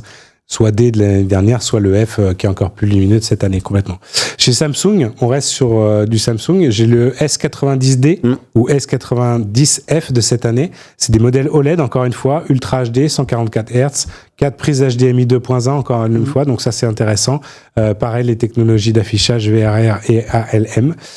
Et puis FEM Input Lag avec 10 millisecondes, donc c'est vraiment temps de réponse impeccable. Excellente luminosité aussi, bon rapport qualité-prix. À 55 pouces, on est à 1000 €. Ok. Tu peux l'avoir à quoi, 800 Black Friday sur la D et après par contre sur le F qui est très récent, on est à 2000 €, beaucoup plus lumineux. Ok. Ouais. Un troisième modèle aussi. Un troisième modèle, alors on est toujours sur le OLED Sony. Bravia A90K, modèle testé sur Android, donc vous pouvez retrouver l'intégralité du test dans nos pages. Donc on est toujours sur du OLED Ultra HD, 120 Hz pour le coup. Là on n'a que 2 prises HDMI 2.1, mais ça fait quand même le boulot. VRR, ALM et un input lag de 16,3 millisecondes, donc avec une bonne luminosité et excellente fidélité des couleurs. C'est intéressant. Et du coup, elle peut être excellente aussi sur les films, séries, etc. Elle ne sert pas qu'à jouer. Oui. Les autres sont bonnes aussi, mais Sony, voilà, une qualité d'image, un traitement cinématographique qui est assez poussé de ce côté-là, ouais, complètement. Toi, Maxime, si tu devais nous conseiller un modèle, t'en as un en tête, sans forcément prendre la liste de Sylvain, mais moi, qui te tient à cœur. Ouais. Moi, à titre perso, là, j'ai un S90C. Donc, il y a 2 ans, ouais. Cité, donc, deux générations en arrière. Et honnêtement, pourtant, j'en ai vu passer des téléviseurs. Et honnêtement, celui-là me bluffe encore aujourd'hui. Je me dis, Franchement, j'ai fait un excellent choix, quoi. À combien on peut le retrouver sur le... Alors, moi, j'avais fait une affaire de fou parce qu'il venait de sortir. Et en fait, ce qu'il faut savoir chez Samsung, c'est que quand un produit vient de sortir, il coûte 2 fois moins cher et après, il remonte. Ah, ça, c'est fort de café, ça. Et après, il redescend en Black Friday. Mais... C'est ça, ouais. Faut Donc, en gros, sauter sur l'occasion. Je crois qu'il a été lancé à 4 000 € et je l'ai touché à 2 000 € en 77 pouces. Oui, toi, c'est sur les grandes tailles. Moi, c'est sur les grandes tailles. Ah, c'est violent quand même. Mais non, mais pour vous dire, chez Samsung, là, je déménage, je viens d'acheter une machine à laver. Et j'ai pris la toute dernière cri qui est elle est à 1650 €. Je l'ai touché à 850 €. Même principe quand tu sors en précommande. En préco, c'est ouf. Et là, elle est remontée à 1650 €. Ouais, en fait, Samsung, les premières semaines de lancement, c'est Yves Rocher. Ok. C'est Yves Rocher. Ils font des ODR, etc. Ouais, c'est ça, ODR, remboursement, machin. Donc moi, j'ai pris donc le S90C. Donc c'est les modèles OLED de chez Samsung qui ont la particularité de gamme, d'être très lumineux sur les couleurs, notamment par rapport à LG.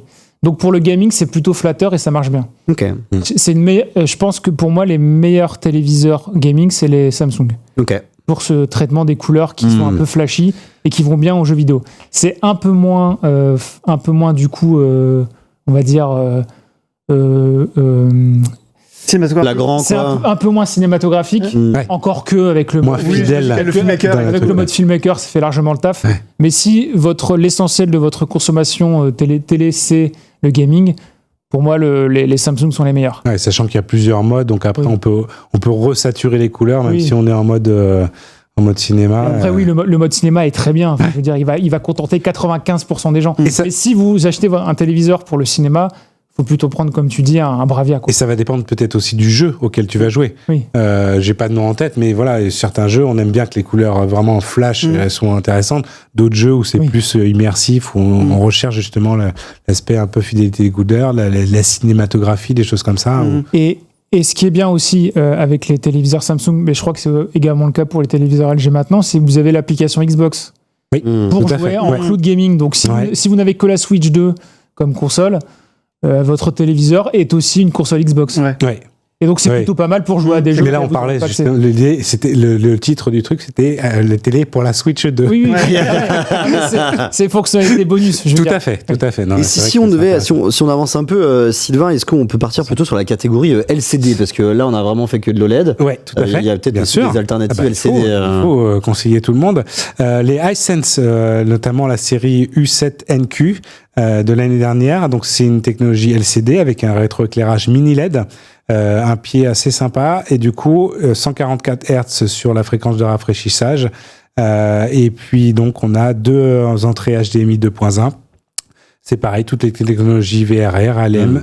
Le input lag a été mesuré à 17 millisecondes en mode jeu.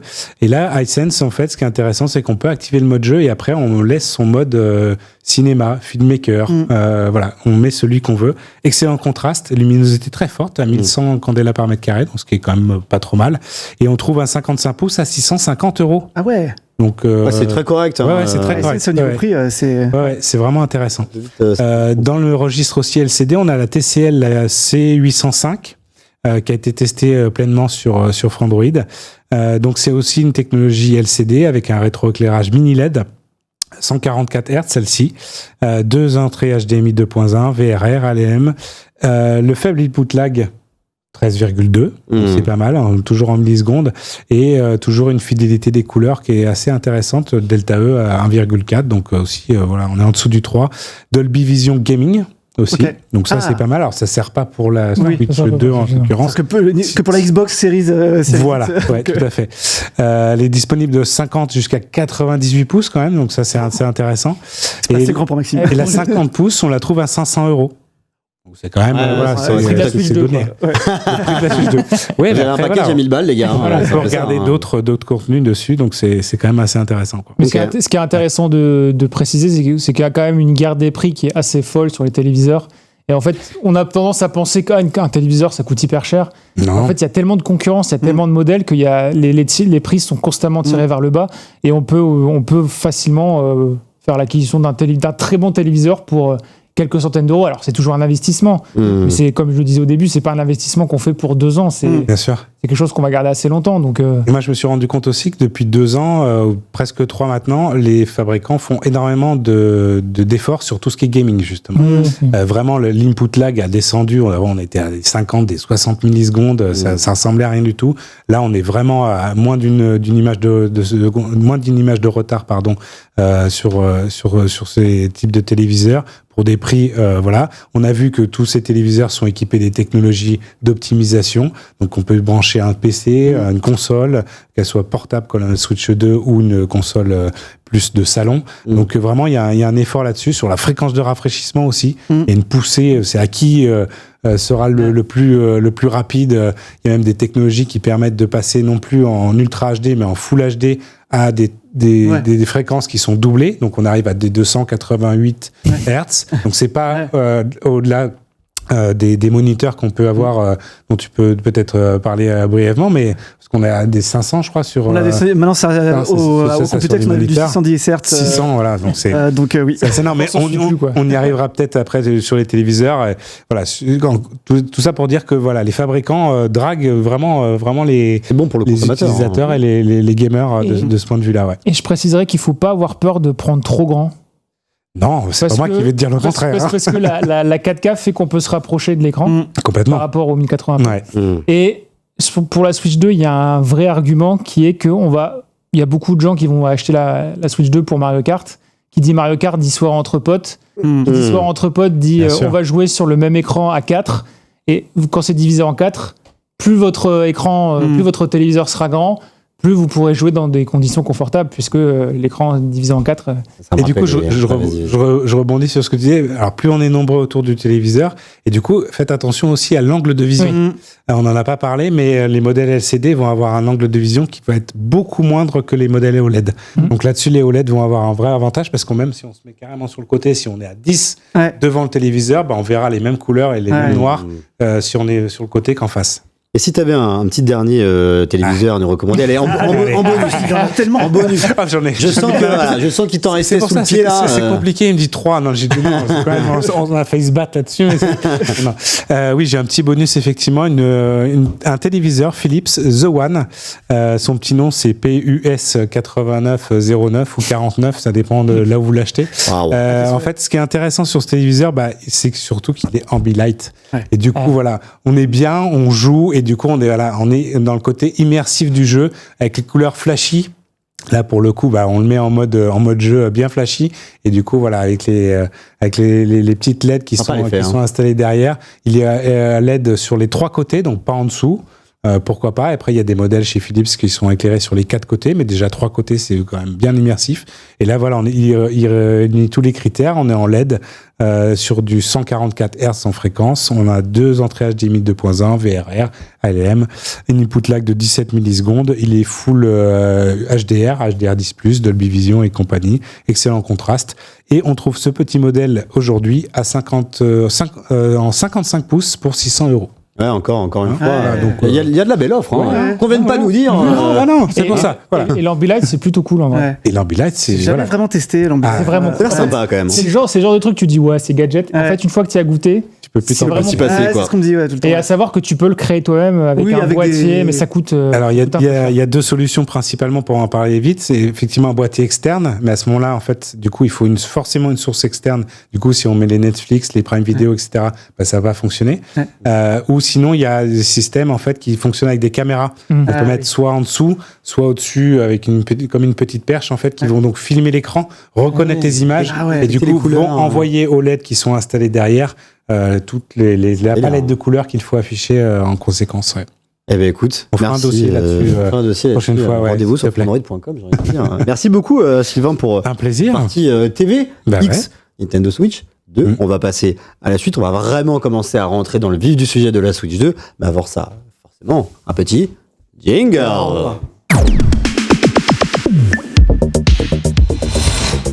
C'est plus ou moins officiel, ça y est, la Switch 2, on sait qu'elle sort. Elle sort demain officiellement en France, le 5 juin. À minuit, les boutiques Fnac, ou même certaines boutiques Micromania. Micromania, c'est pas Fnac? Si, c'est Fnac aussi. Micromania Fnac, ouais. Micromania Fnac vont ouvrir. Pas toutes, on va en parler juste après avec notre invitée Charlotte Massico, qui est responsable de l'activité gaming chez Fnac. Et là, voilà, on va parler plus pragmatiquement parlant de la Switch 2, parce qu'elle est à peine sortie, qu'il y a déjà des rumeurs sur les prochaines itérations. Dans le futur, on va voir on va voir ça. Notamment sur une future version plus performante, c'est ça, Hugo? Oui, tout on a à déjà fait, des Thierry. premiers indices. Déjà? Elle est à peine sortie que il y a ça qui va sortir, ça qui va sortir. C'est quand même assez. On est trop pressé. C'est quand même incroyable. Non, mais en vrai, la Switch 2, c'est vraiment la console Nintendo qui a le plus fuité de son histoire, de l'histoire du constructeur. Hein. On a eu comme un iPhone en fait. Donc là, vraiment, la console n'est même pas sortie, qu'on sait à peu près déjà ce qui va se passer en reprenant un peu la structure commerciale, enfin la stratégie commerciale de la Switch 1. En fait, toutes ces infos là que je vais vous donner, on s'y attend. En vérité, du coup là, c'est des infos qui viennent de Corée, un peu des sources près des chaînes de production. Fiable du coup. Plutôt fiable, hein, c'est des médias coréens, des médias chinois à chaque fois. Et là, du coup, là, on rappelle que c'est Samsung qui, du coup, a conçu la puce avec Nvidia, qui a construit la puce conçue par Nvidia de la Switch 2, qui est le Tegra de T239, et qui, du coup, a été construite avec une finesse de gravure de 8 nanomètres. Alors, la finesse de gravure, grosso merdo, on est sur, en gros, la finesse des transistors, mais aussi la finesse de l'espace entre les transistors. Donc, plus vous avez de transistors, plus la console est puissante, mais aussi plus les transistors sont petits et plus il y a d'efficacité énergétique, donc moins elle consomme. C'est très généralisé, mais en gros, on se dirige vers balancement. On est sur du 1,6 nanomètre chez TSMC, donc entre 1,6. Donc là, voilà. Maintenant, on superpose aussi les couches de transistors pour pouvoir, parce que sinon il y a des effets de bord qui fait que c'est trop petit, ça marche plus, quoi. Donc là, Samsung donc a proposé ses chaînes de production en 8 nanomètres. Et parce qu'elles étaient disponibles, mais c'est un peu ancien. On est un peu sur un procédé de gravure un peu ancien. Et Nintendo réfléchirait, selon les sources du média en question, à peut-être proposer une console en 5 nanomètres, qui est du coup la finesse de gravure un peu plus récente, qui pourrait alors potentiellement soit s'insérer dans une mise à jour de châssis. J'y crois peu, c'est-à-dire mise à jour de châssis, on parle d'une console qui sort comme ça, comme il y a eu le cas pour la Switch 1, qui n'a pas de nouvelle version, mais qui du coup sort comme ça sans prévenir. Donc on la remarque souvent avec le changement de packaging. Il y en a eu une pour la Switch 1 qui était plus autonome avec un meilleur écran, mais c'était pas une nouvelle console, c'était pas une OLED, c'était pas une Lite. Là, 1.1. Une 1.1 quoi. Ouais. Un remaster. Il y a eu pareil pour la PS5 avec un nouveau système de refroidissement. On n'est jamais sur une PS5 Pro quoi. Là, potentiellement, on pourrait parler d'une Switch 2 OLED potentiellement quoi. Ah, il y a aussi des rumeurs, il me semble, sur une version OLED. Ça aurait du sens, finalement, si on a une Switch 1 OLED, on pourrait tout à fait avoir une Switch 2 OLED. Est-ce qu'on a une idée de quand est-ce qu'elle pourrait arriver, cette Switch 2 OLED? Visiblement, d'après les rumeurs, c'est Samsung qui presserait Nintendo à sortir rapidement une Switch 2 OLED. Pourquoi ? Parce que Samsung est fournisseur d'écran. Donc si... L'argent. Samsung Display qui pousse... Ouais, c'est ça. Exactement. Donc, vous imaginez que Samsung, en gros, qui est partenaire donc fabrication, on va dire, pour schématiser Nintendo, si en plus il peut leur fournir des écrans, en termes de distribution, il serait au top, quoi. En termes de fournisseurs, il serait au top. C'est eux qui avaient déjà fourni l'écran de la Switch OLED. Sachant que Samsung a quand même visiblement un argument de poids pour que Nintendo reste partenaire avec eux, c'est que leurs chaînes de production sont tellement disponibles qu'ils pourraient leur produire 20 millions de Switch 2 par an. Ce qui est colossal. La violence du chiffre, c'est quoi. colossal. Donc c'est pour ça en fait qu'on est sur du 8 nanomètres, c'est juste que les chaînes de production sont là, donc forcément on va... Oui, mais stratégiquement et économiquement, ils peuvent pas lancer une OLED le mois prochain. Non, mais dans 2 ans, enfin. Ah, dans 2 ans. Même dans 2 ans, ça paraît Dans 2 à 3 ans, court. oui, non, mais en fait, il faut... 3 ans, ouais. Ne serait-ce que pour refresh le cycle de vie. Et surtout que là, comme tu disais tout à l'heure, la console supporte maintenant le HDR, ce qui n'était pas le cas de la... Et du coup, en fait, toutes les technologies, donc OLED et mini LED, avec où il n'y a pas vraiment de rétroéclairage, mais on est sur des zones de rétroéclairage ou des pixels émissifs. En fait, on est sur une technologie qui est vraiment adaptée au HDR, qui fait que le contraste infini, ça s'y prête totalement. Les hautes lumières, les noirs profonds, le contraste infini, ça s'y prête aussi. Donc en vrai, il y aurait tout intérêt pour la beauté des jeux Switch 2 en HDR de sortir une version OLED beaucoup plus que pour la version SDR, on va dire, de la Switch 1, quoi. Donc, il faut la brancher absolument. Non, justement, HDR, ça fonctionne aussi en. Ah oui, d'accord, tu me trolles. Et alors, on a eu aussi sur la Switch 2 qui sort officiellement demain, on a eu 2 mauvaises nouvelles sur la partie technique. La première, c'est on en parlait un peu tout à l'heure. Ouais, tout à fait. Le VRR, on peut déjà réexpliquer un peu cet acronyme. Ça correspond à quoi? Qu'est-ce que ça apporte? Alors VRR, c'est le Variable Refresh Rate. Donc c'est le taux de rafraîchissement variable qui en gros synchronise le taux de rafraîchissement de l'écran avec le taux d'image par seconde du jeu. En gros, l'avantage, c'est que vous évitez d'une part les phénomènes d'étirement d'image, le tearing, qui fait quand les deux sont désynchronisés, notamment quand le jeu tourne plus vite que le taux de rafraîchissement du jeu, vous avez des phénomènes de déchirement de l'image qui fait que vous avez l'image qui est déchirée en deux. Oui, d'accord. Voilà. C'est pas très joli. Et l'autre avantage, c'est quand votre jeu a beaucoup de variations de performance, donc un jeu Switch, les deux sont synchronisés, donc vous avez une sensation de fluidité un peu, ça compense un peu les variations de performance. Et notamment, vous avez la compensation du low frame rate compensation qui fait partie de cette technologie. Quand vous tombez en dessous les 10 FPS ou dans les 10-15, là, le jeu double un peu l'écran double un peu le nombre d'images pour éviter de vous retrouver avec un jeu qui rame à fond, quoi. Donc cette technologie, elle est présente sur la Switch 2. Sur la console en tant que la version portable, mais sur la version portable. Il faut savoir que Nintendo a fait une petite erreur de communication là-dessus. Vas-y, je te laisse si tu veux. C'est-à-dire qu'ils avaient dit, en fait, à la présentation le 2 avril, ils avaient fait l'étalage de toutes les technologies embarquées, donc VRR, HDR et compagnie. Donc on a le tableau. Donc avec un tableau en disant que tout c'était compatible tout le temps, y compris en mode télé.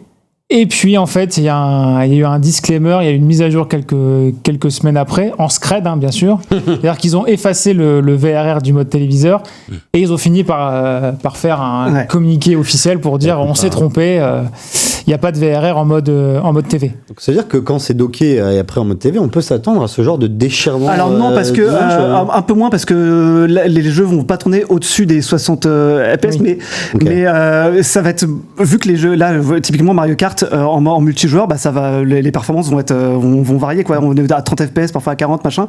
Donc ça, typiquement, c'est dans ce genre de cas de figure que le VRR aurait été pas mal. Et même pour d'autres jeux, Cyberpunk qui va arriver, ils essaient de caper à chaque fois. En fait, les développeurs essaient à chaque fois de proposer un jeu qui a des performances, même sur PlayStation, mais qui a des performances stables, fixes, pour ensuite qu'on ne voit pas de phénomène soit de tearing, soit de variation de framerate, quoi. Donc là, oui. En vrai, c'est pas si grave, mais c'est dommage.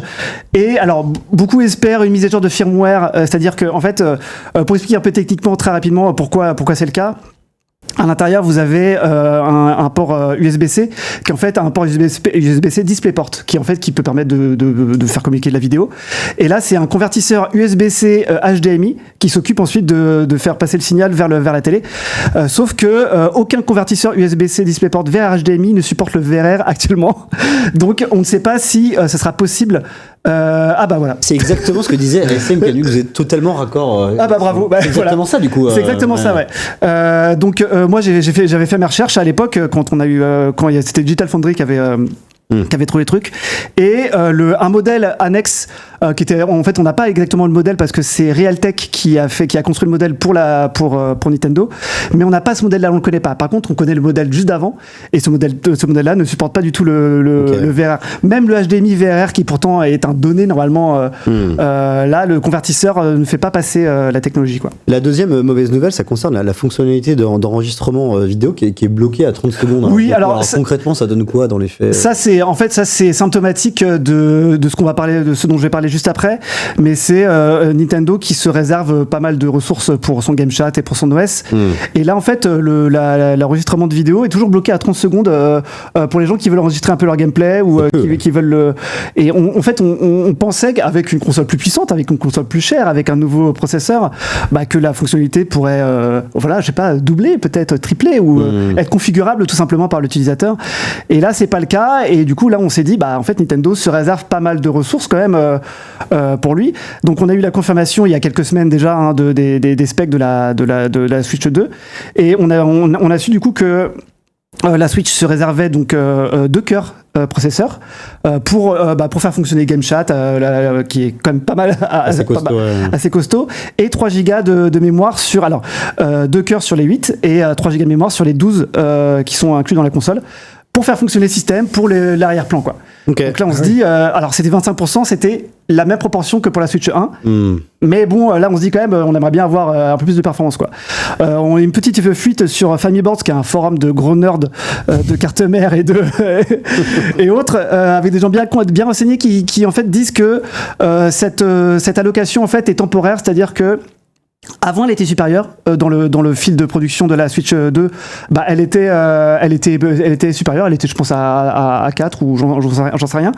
Et l'objectif est de revenir d'être encore un peu plus permissif pour les développeurs, c'est-à-dire de passer à un seul cœur et à 2 gigas, ce qui permettrait de débloquer pour les développeurs un niveau de performance en plus pour les jeux qui nécessiterait bien parce que là un bon Breath of the Wild et tout, bon là ça tourne à 60 fps, mais les jeux qui vont arriver genre tout ce qui peut être Elden Ring qui tourne très mal sur PC, très mal sur console, ça pourrait tourner un peu mieux. Et pareil pour tous les Cyberpunk, tous les jeux AAA qui sont portés sur cette console, avoir plus d'allocation sur le processeur et la RAM, ce serait quand même pas mal quoi. Parce que Cyberpunk, il faut préciser qu'il tourne pas en 60 fps, même en mode performance, parce qu'il y aura 2 modes d'affichage, donc il y aura un mode qualité en capé à 30 fps et un mode performance qui sera capé à 40 fps. Ah oui, ouais. Aussi bien sur console, aussi bien sur télé que sur portable. Ouais. Ce qui reste pour une console en mode portable, une belle prouesse quand même de faire tourner un jeu aussi gourmand que Cyberpunk en 40 fps.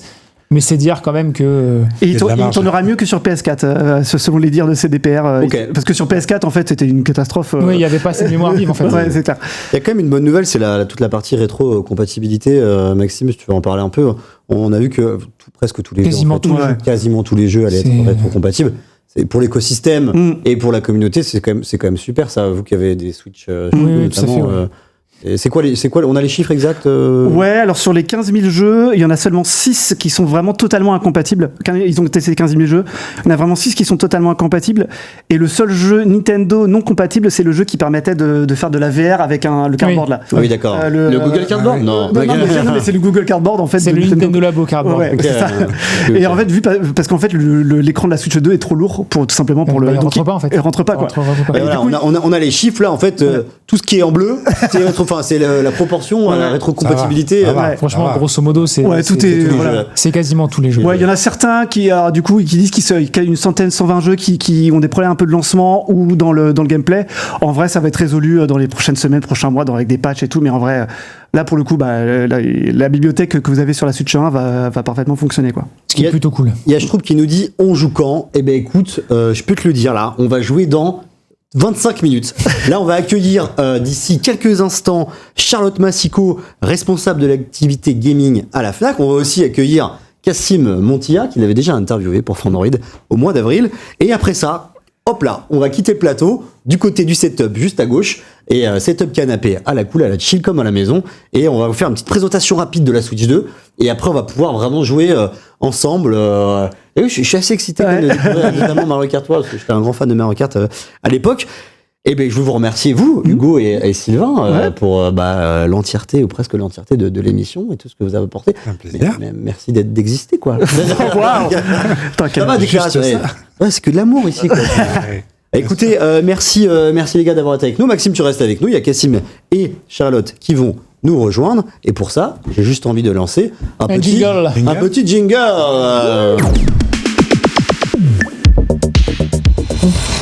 Ah, ça ? Oui. Eh ben, il n'y a personne. Je déconne. Je vous en prie, Charlotte, venez, prenez place. Ouais. Juste ici, je vous en prie. Merci. Mon bon Cassim, tu vas venir à ma droite. Bien sûr. Bonjour. Cassim a claqué sa plus belle chemise. C'est ça Ma chemise Pokémon, bien sûr. Ça, c'est une chemise Pokémon? Tout à fait. Oui, regarde. Montre un peu les... Ah ouais. Tu l'as acheté On la verra mieux à partir de 19h, si tu vois ce que je veux dire. Bah oui. Non, je l'ai acheté à la boutique de Nintendo à New York City. Voilà. Ça, c'est le bon Yankee, ça. Et oui, c'est On nous moi. dit tout de suite, Batmax, merci la Fnac d'ouvrir plus tôt. Effectivement, on a une ouverture à minuit, si je ne m'abuse. Bienvenue Charlotte Massico sur le plateau d'Unlock. Bonjour, merci de recevoir. Bah, avec grand plaisir, vous êtes responsable de l'activité gaming de la Fnac. Alors déjà, première question, moi j'ai envie de comprendre un peu, c'est quoi être responsable de l'activité gaming à la Fnac? Ça consiste en quoi?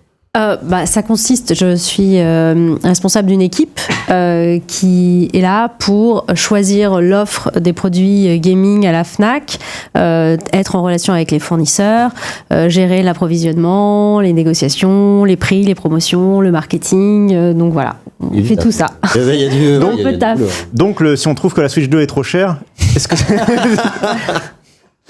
Ah, je sais non, pas. c'est plus large que ça. Discussion. Je crois que c'est un peu plus compliqué. Une discussion un peu plus large, effectivement. Charlotte, vous étiez entretenu avec Cassim du coup un peu plus tôt cette année au mois d'avril et vous disiez à l'époque qu'il y avait des précommandes records sur la Switch 2. Là, on est à quelques heures du lancement. On en est où un peu sur ces performances records?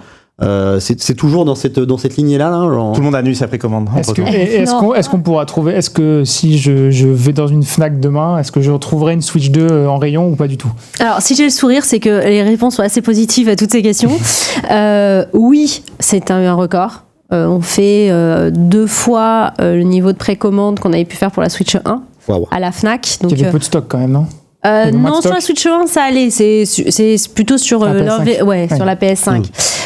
Record, pourquoi? C'est ce que j'avais dit, c'est que justement par rapport à la PS5 où on était capé, on avait atteint le nombre de PS5 vendus à l'époque un jour plus tôt. C'est-à-dire qu'on a fait 2 jours ce qu'on avait fait en 3 sur la PS5.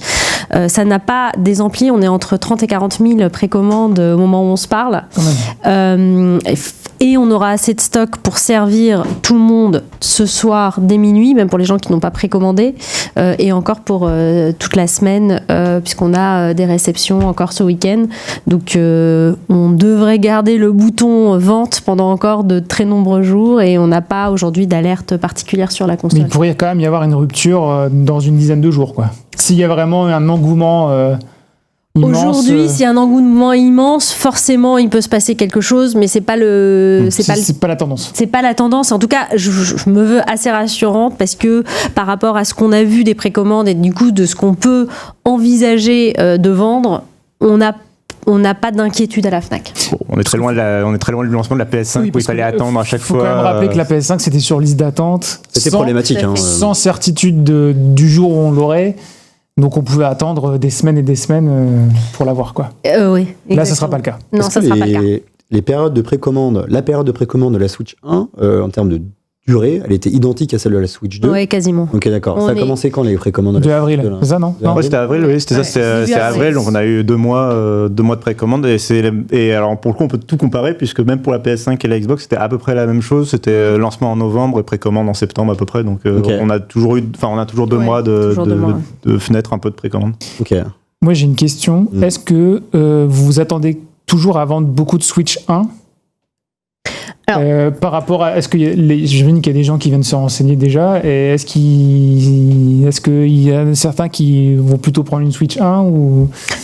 Alors aujourd'hui, dans les jours qui vont venir, c'est certain, l'engouement va être autour de la Switch 2. Si on parle de fin d'année, encore une fois, c'est tout ce que vous avez dit précédemment montre qu'on n'est pas du tout sur les mêmes joueurs ou les mêmes cibles potentiellement pour cette Switch 2. Donc on va continuer, notamment dans le cercle familial, à s'équiper de Switch 1. C'est pas le même prix non plus, donc c'est pas...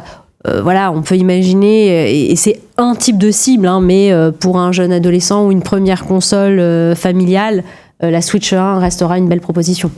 Oui, bah oui, en plus, oui, avec son prix peut-être plus accessible, en tout cas pour les modèles light et compagnie. Même s'il n'y a pas de baisse de prix. Même s'il n'y a pas de baisse de prix.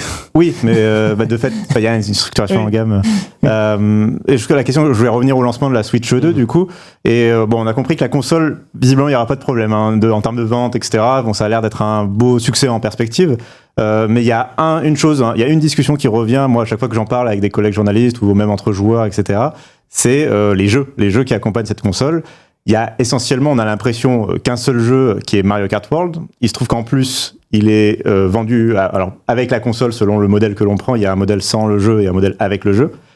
Et donc la question que j'avais envie de poser, c'est il y a les gens quand ils précommandent aussi des jeux beaucoup. Ils précommandent quand même des jeux du coup. Beaucoup. Zelda, enfin la réédition de Zelda cartonne. D'accord, ok. Cyberpunk cartonne aussi. D'accord, donc il y a vraiment une demande. Legacy fait aussi de belles ventes. Donc aujourd'hui il y a une vraie demande. Et après ce qu'on sait aussi, c'est que il va y avoir des sorties à peu près tous les mois de gros blockbusters jusqu'à la fin d'année. Il vient d'annoncer la sortie de Pokémon Zelda le 16 octobre, qui est aussi ultra attendu. Donc c'est sûr, le line-up va être assez important. Ok, d'accord. Préco, c'est aujourd'hui, c'est demain, je crois, de Pokémon, je crois. Oui, il me semble que c'est en même temps on que la démarre. console. Ouais, exactement. Est-ce qu'on a des pourcentages sur la quantité de précommandes? Combien, en termes de pourcentage, personnes prennent aussi des jeux à côté? C'est automatique, ou alors il y en a qui se disent juste j'achète la Switch 2, j'ai plein de jeux de la Switch 1 rétro-compatibles et du coup j'achète rien. On a des chiffres un peu précis sur.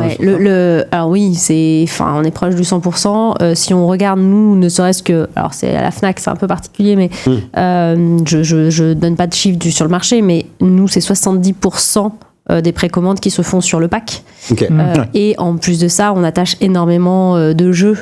Par ailleurs, et il faut pas mettre de côté non plus les accessoires qui sont un vrai carton, et là pour le coup on se fait un peu dépasser parce que c'est très très demandé aussi. La caméra, c'est combien de pourcents? Vous vous rappelez à quoi sert la caméra? C'est pour l'expérience totale du game chat, c'est-à-dire de pouvoir être filmé en temps réel et de pouvoir montrer ton visage quand tu joues et que tu communiques avec tes potes, quoi. Voilà, fonction un peu analogue à Discord sur un PC. Et il y a des jeux qui intègrent en plus ton visage de manière un peu plus ludique et rigolote. Comme Mario Party, par exemple. Comme Mario Party ou Mario Kart. Et ça coûte 60 € quand même. Mais effectivement, est-ce que du coup, c'est un succès, cette caméra? Oui. Ça, donc, ils ont quand même réussi à trouver un... Ouais, tout à fait. Okay. Il y a une question de Bon Geoffroy qui était avec nous juste avant, qui dit comment est-ce que les revendeurs comme la Fnac se positionnent face à la volonté des constructeurs de proposer de plus en plus de jeux en démat? J'ai envie de dire, ça c'est un peu aussi qui on est. Il y a beaucoup de gens qui veulent en démat, mais il y a encore une très très grosse partie de la population qui reste assez stable, qui veulent des produits en physique. Je rappelle, le marché français, si on parle de la Fnac, les livres, on continue à en vendre beaucoup. Oui. C'est hyper étonnant quand un Américain débarque en France de voir tous ces livres qu'on peut vendre. On vend des vinyles, on vend encore même de la vidéo. Les gens aiment bien avoir aussi quand même cette sensation. Et il y a un autre sujet quand même qui est intéressant et c'est la reprise. C'est que ces jeux ont une valeur. Ce qu'on n'a pas en dématérialisé, c'est que demain, et on sait que là, la reprise est en train de cartonner, si on veut acheter des nouveaux jeux sur Switch 2, on peut aussi revendre des jeux de Switch 1 avec lesquels on ne joue plus. Donc ça a une valeur. Ce jeu, ce jeu physique a une réelle valeur. Du coup, d'ailleurs, une des polémiques qu'il y avait eu un peu au lancement des précommandes de la Switch 2, c'est ce nouveau format de jeu. Un peu à cheval entre physique et dématérialisé, puisque en fait on l'achète quand même en magasin, c'est un format physique, mais en réalité dans la boîte il y a une cartouche qui est vide, qui contient juste le code du jeu à télécharger sur l'eShop. Mais c'est effectivement, on garde cet aspect revente, le produit reste physique. Et du coup, est-ce que c'est quelque chose que vous accueillez de façon plutôt bienveillante, du coup, ce système? On a l'impression que Nintendo essaye de ménager un peu la chèvre le chou avec ce système. Nous, on accueille un peu tout. C'est tendances.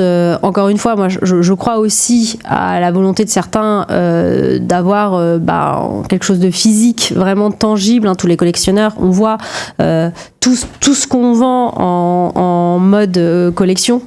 Fait un carton, en général, c'est ce qui part en premier, donc il y a aussi tout ce côté-là. Après, c'est aussi pour des raisons d'avoir de moins en moins de produits matériels, c'est aussi, il y a d'autres raisons à ça, on ne peut pas aller contre ça, et c'est à nous aussi d'entrer dans cette démarche. On vend des cartes dématérialisées aussi, donc il y en a pour tous les goûts et pour répondre à tous les clients. C'est vrai qu'il y a aussi le caractère cadeau pour les fêtes de fin d'année, les cartes cadeaux éventuellement, mais aussi même acheter un jeu en physique justement pour pouvoir l'offrir, c'est quand même mieux que de dire je te l'achète sur l'eShop, c'est quand même souvent plus sympa, on va dire. Je voulais poser une question après sur Sur la particularité justement de Nintendo, parce qu'on évoquait le succès incroyable un peu de cette Switch 2 en termes de précommande par rapport même à ce que fait la PS5 qui est pourtant assez populaire en France, la marque PlayStation résonne quand même en France, et on a l'impression que Nintendo a quand même une place particulière, notamment je pense au fait que les Fnac là ce soir sont ouvertes, certaines Fnac sont ouvertes à partir de minuit, c'est quand même un événement important. Et on a l'impression qu'on retrouve pas ça. Il n'y a pas eu d'ouverture de la Fnac à minuit pour la PlayStation 5. Même, pour des raisons. Mais pas que forcément. Il y a la raison des stocks, mais est-ce que. Il y a eu aussi. C'était le Covid aussi. C'est vrai. Alors, il y avait le Covid, mais il n'y avait pas que ça. C'est que nous, on n'aurait pas ouvert et on ne se serait pas si on n'avait pas de quoi accueillir nos clients et en faire une fête. Générer de la frustration, c'est pas quelque chose qui nous fait plaisir. Donc là, et sur PS5, on savait quand même assez rapidement que on allait pouvoir générer de la frustration. Donc c'est ce qui a aussi empêché. Mais on fait beaucoup de choses avec PlayStation. On est partenaire avec eux, notamment sur la Paris Games Week, on fait des événements de Fnac Gaming Tour avec PlayStation. Donc il y a des aficionados de PlayStation, c'est sûr, il y a des aficionados de Nintendo, c'est sûr, et on est là pour contenter tout le monde. C'est juste qu'on a l'impression, effectivement. On est d'accord que la précédente ouverture à minuit, c'était pour Zelda Tears of the Kingdom, qui était aussi un jeu Nintendo. On a quand même l'impression qu'il y a une particularité. Mais on avait fait pour Horizon, il me semble, un super lancement à Saint-Lazare pendant avec cosplayers. C'était assez dingue aussi. Donc, non, on n'a pas de préféré. Par rapport à ces lancements, c'est vraiment initiative de Fnac ou c'est quand même Nintendo qui vous pousse, ou est-ce qu'ils vous aident avec des initiatives, ils vous envoient des experts qui vont vous former pour... Non, alors c'est des initiatives de la Fnac et c'est nous qui proposons à Nintendo. On est plutôt experts de l'événement, comme vous savez, on n'est pas, des séances de dédicaces, des showcases, c'est un peu aussi notre savoir-faire et c'est aussi ce qu'on apporte, ce savoir-faire à nos partenaires. Mais tout est fait ensemble, main dans la main. On a proposé plein de choses différentes à Nintendo et on a fait des choix ensemble. Ce qui est sûr, c'est qu'ils étaient hyper étonnés la première fois qu'on leur a dit, effectivement pour Zelda, et ça faisait longtemps qu'on n'avait pas fait de Midnight Opening pour plein de raisons dont on a parlé précédemment, mais ils étaient hyper enthousiastes de ce que ça a pu créer. Et c'était donc normal que cette première version ayant été un succès, qu'on puisse réitérer. Et puis compte tenu de la vélocité sur les premières précommandes, on s'est dit il faut le faire, il y a une attente. C'est clair, il y a une attente, donc c'était aussi pour contenter nos clients, on va pas se mentir. Oui, c'était décidé après le succès des premières précommandes. On en avait parlé avant, on l'avait proposé avant. Si le succès avait été amoindri, on l'aurait... Enfin, voilà, encore... logique, mais on s'est pas posé la question. Je pense que dès la première heure, on savait que ça allait être maintenu. Je vois le délire. J'avais une question tout à l'heure pour revenir sur un chiffre. Vous disiez que 70% des acheteurs précommande, grosso modo, prenaient un package avec un jeu. Sur ces 70%, à quel point Mario Kart World représente une majorité ou pas? J'imagine que c'est un peu le jeu phare aussi avec le lancement de la Switch 2. C'est quelque chose que vous ressentez dans les chiffres aussi ou pas? Alors, j'ai pas été très clair, c'est 70% achètent avec le pack Mario. Ok, d'accord. Oui, Donc c'est 30% de consoles. J'ai ma réponse. c'est quand même assez violent. Mais après, j'imagine que dans les 30%, il y en a 95% de ces 30% qui achètent Mario Kart en physique. Oui, c'est vrai qu'il faut préciser. 70% c'est du démat. Et donc, du coup. En fait, il faut préciser que dans le pack console avec Mario Kart, effectivement, Mario Kart est en version dématérialisée. Donc, peut-être qu'effectivement, des gens préfèrent mettre le prix supplémentaire mettre plus cher pour avoir le jeu en physique. Donc, je pense que 95% des propriétaires de la Switch 2 au lancement auront Mario Kart. Pour vous donner un chiffre, c'est parce que justement je l'ai fait vérifier juste avant de venir, parce que ça me paraît très drôle. Mario Kart 8 est toujours numéro 3 des ventes depuis le début d'année chez Fnac. C'est complètement dingue. Donc, alors que c'est un jeu Wii U. C'est quand même fabuleux ça. C'est un jeu Wii U. Donc forcément Mario Kart 9 allait être le carton, et on achète aussi la Switch pour jouer à Mario Kart. C'est quasiment un propriétaire de Switch 1 sur 2 qui a Mario Kart. C'est même plus. Hein. Non, non, parce que 65 millions par rapport à 150. Oui, t'as raison. Mais ça s'est joué en fonction de la vie de la console. Il faut pondérer ces 150 parce que parmi ces 150, il y a des gens qui ont plusieurs Switch. Oui. Par foyer. Donc c'est le taux d'attache par foyer dont je me souvenais qui est supérieur à 50%. Je parlais avec un collègue tout à l'heure et qui me disait nous avec ma femme on a acheté 2 Switch 2. Ok, d'accord. Bon, on en a une gratuite. Ah bon, comment ça? En fait, on a revendu nos autres Switch. Non, mais attends, mais t'avais combien de Switch? Ils avaient genre 4 Switch. Il y avait une version. Il y avait des versions. Animal Crossing ou les versions. Oui, bien sûr. Etc. Ils avaient tous les deux chacun avec sa Switch 2, etc. Ça montre, ça reflète aussi à quel point certains foyers n'en ont pas qu'une et en ont deux, et du coup, ça crée un peu. C'est une grande différence avec, pour le coup, avec Xbox et PlayStation, c'est qu'effectivement, les consoles Nintendo, il y en a plusieurs par foyer, et ça depuis longtemps. C'est l'héritage des consoles portables qu'a eu la Switch, où chaque enfant avait sa Nintendo DS ou sa 2DS au bout d'un moment. D'ailleurs, ils ont repris une des fonctionnalités phares de la DS qui te permet de partager ton jeu avec, tout à fait. Avec plusieurs consoles. Donc, Mais c'est un point important, la reprise, effectivement, et ça, on vous en voit. Faites toujours, vous? On s'est remis à en faire beaucoup, et là, ça cartonne. Faut se dire quand même qu'une Switch OLED, une valeur de reprise max, c'est 180 €. C'est pas rien par rapport au prix actuel de la Switch 2. Donc, effectivement, ça aide aussi, je pense, ce renouvellement assez rapide. Les reprises de Switch OLED que vous faites, vous en faites quoi après des Switch OLED? Vous les remettez en vente? Bien sûr. Ouais, d'accord. Elles ont toujours. C'est pour ça qu'on les rachète aussi cher, c'est qu'elles ont toujours une valeur. On va avoir de la seconde main forcément sur les anciens produits. Et là, c'est un cercle vertueux en fait. Ouais, exactement. C'est ça, ouais. Et là, avec l'arrivée de la Switch 2, il y a eu une grosse dynamique de reprise, j'imagine, pour que les gens, du coup, ils se font leur petit billet et du coup, ça leur permet d'acheter la Switch 2. Exactement. Et on est assez étonné des chiffres. Que je garderai, mais en tout cas qui sont très très bons, y compris sur de la précommande, sachant que là c'est en train de s'accélérer puisqu'on avait 15 jours pour ramener forcément la Switch, et que du coup les gens ont attendu au dernier moment pour pouvoir continuer à jouer à la Switch 1 jusqu'à la fin. Une petite fourchette de chiffres sur le nombre de reprises. Non, encore une fois, c'est très bon par rapport à ce qu'on imaginait, mais on le saura mieux dans les jours qui viennent, puisque les gens encore attendaient le dernier moment pour utiliser la reprise. Et ils peuvent aussi attendre les tests de la presse. Je sais que c'est un sujet que tu as écrit tout à l'heure avec Cassim, qui était une vraie problématique sur cette génération de la Switch 2, c'est que la presse n'a pas eu les produits en amont, et c'est quelque chose qui sort un peu des clous. En particulier, ouais, tout à fait. Habituellement, et en particulier chez Nintendo, on a la console en avance. Enfin, la presse elle reçoit la console en avance, et c'est pas juste Cassim qui est frustré de pas avoir sa console une semaine avant tout le monde. C'est vraiment pénalisant pour le consommateur. Enfin, c'est pas très vertueux pour le consommateur, puisque il va se rendre en magasin sans pouvoir avoir un avis vraiment construit sur son achat, parce que les tests de la presse sont là pour ça. Ça permet de mettre en lumière les forces du produit, aussi éventuellement les faiblesses, donner des conseils aussi, ne serait-ce que par exemple dire tel portage, tel jeu en version Switch 2 est pas forcément bon, mais par contre celui-là il est exceptionnel et il est excellent, allez-y sur celui-là. Et c'est tout ça que Nintendo n'a pas pu proposer du coup en fournissant la console en avance à la presse, puisqu'on l'a reçu donc aujourd'hui même. Donc évidemment on n'a pas le temps entre aujourd'hui et demain matin, surtout comme la Fnac ouvre à minuit, on n'a vraiment pas le temps du coup de faire un test avant la vente de la console. Et donc oui, c'est vrai, pour le coup c'est pénalisant pour tout le monde, et ça crée un mauvais précédent. Donc c'est un vrai problème, et c'est un vrai problème même pour les développeurs de jeux qui peuvent pas proposer leur jeu en test aux journalistes, puisque les journalistes n'avaient pas la Switch 2. Donc c'est un problème de bout en bout, et c'est un peu dommage de la part de Nintendo, mais Nintendo peut se le permettre, puisque les précommandes sont excellentes justement, et que c'est bien tout le souci, quoi. Si les tests sont excellents, est-ce que ça peut redonner un coup de boost derrière oui, bien sûr. Bien sûr. J'imagine. C'est quelque chose que je pense que certains attendent effectivement. Après, on a quand même pu y jouer pas mal de temps. Enfin, moi j'ai pu y passer une journée. Comment il flex.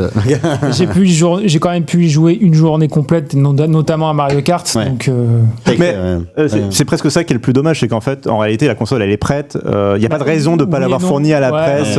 Après, je pense très sincèrement ils flippent des leaks. Oui, mais en fait, ils flippent des leaks à fond, et Nintendo c'est toujours des embargos. T'as l'impression que tu vas être arrêté par le FBI si tu partages un screenshot qu'il fallait pas. Donc et le fait que la Switch 2 a leaké de manière sensationnelle en début d'année, je pense qu'ils ont eu peur de ça. À cause de numéros. Il y a toujours des journalistes qui font les petits malins et qui vont dévoiler des trucs avant, et puis bon, visiblement, la presse n'a pas vraiment d'impact sur ce lancement réussi pour le moment. Donc, on sera plus attendu sur les mois à venir, pour Noël notamment, quoi. Et sur les Midnight Opening, on peut rappeler un peu le principe de cette opération, si je puis dire. Combien de magasins Fnac vont ouvrir à minuit? Pendant combien de temps? Est-ce qu'on s'attend à beaucoup de queues? C'est quoi un peu le dispositif qui a été mis en place autour de ce projet-là? Nous, c'est un vrai événement. On va en faire une fête. Ça, c'est indéniable. Donc, on a 10 magasins qui vont ouvrir ce soir. 6 en région parisienne, donc 4 à Paris, 2 en banlieue parisienne et 4 en province. Les 4 en province, je peux les citer. C'est donc Bordeaux, Lyon, Toulouse, et Lille. On a sur Paris, on a Fnac des Ternes, Fnac Forum, Saint-Lazare, et il m'en manque un qui va me revenir. Montparnasse, pardon. Et on a Bercy et un autre pareil qui va me revenir en région parisienne. C'est assez dingue. On en fait une fête. On arrive, il y aura des goodies. Il y aura plein de choses qui vont être créées pour créer cet espace, mais c'est surtout un événement, on l'a vu sur Zelda, où les gens sont contents de se retrouver. Enfin, encore une fois, c'est des communautés de gamers qui sont contents d'être là, d'être les premiers. Il y a une espèce d'effervescence, et puis pouvoir jouer ce soir. Et puis c'est pas tout, on a les Midnight Opening, mais on a aussi beaucoup de magasins qui ouvrent plutôt demain à 9h. Donc pour ceux qui veulent aller, même avant... Max pose la question, il faut venir à quelle heure à l'avance pour les magasins qui ouvrent à 9h? Est-ce qu'on a une petite fourchette sur... je sais pas si par rapport à l'historique des projets... Non, mais on s'attend. Ce qu'on peut dire, c'est qu'on a eu plus de 600 personnes sur Saint-Lazare, sur Zelda. Ok. 600 personnes. Ouais. Sur le Midnight Opening. Sur le Midnight Opening. C'est pas rien. C'est pas rien. Ça va. À minuit, sur combien de temps? Tu étais là devant à minuit, quoi, en gros. Ils sont restés, ça a duré en gros jusqu'à 2h du matin. Ah ouais. Et ils étaient là bien en amont. Pour être sûr d'être parmi les premiers. Donc c'était assez dingue. Donc on s'attend, comme il y aura quand même plus de magasins, on s'attend entre 3 et 600. Et puis on a regardé le niveau des précommandes de ces magasins-là qui sont quand même très élevés. Après, c'est comment le faire savoir, comment créer le buzz. C'est tout ce qu'on fait même encore là en ce moment ensemble.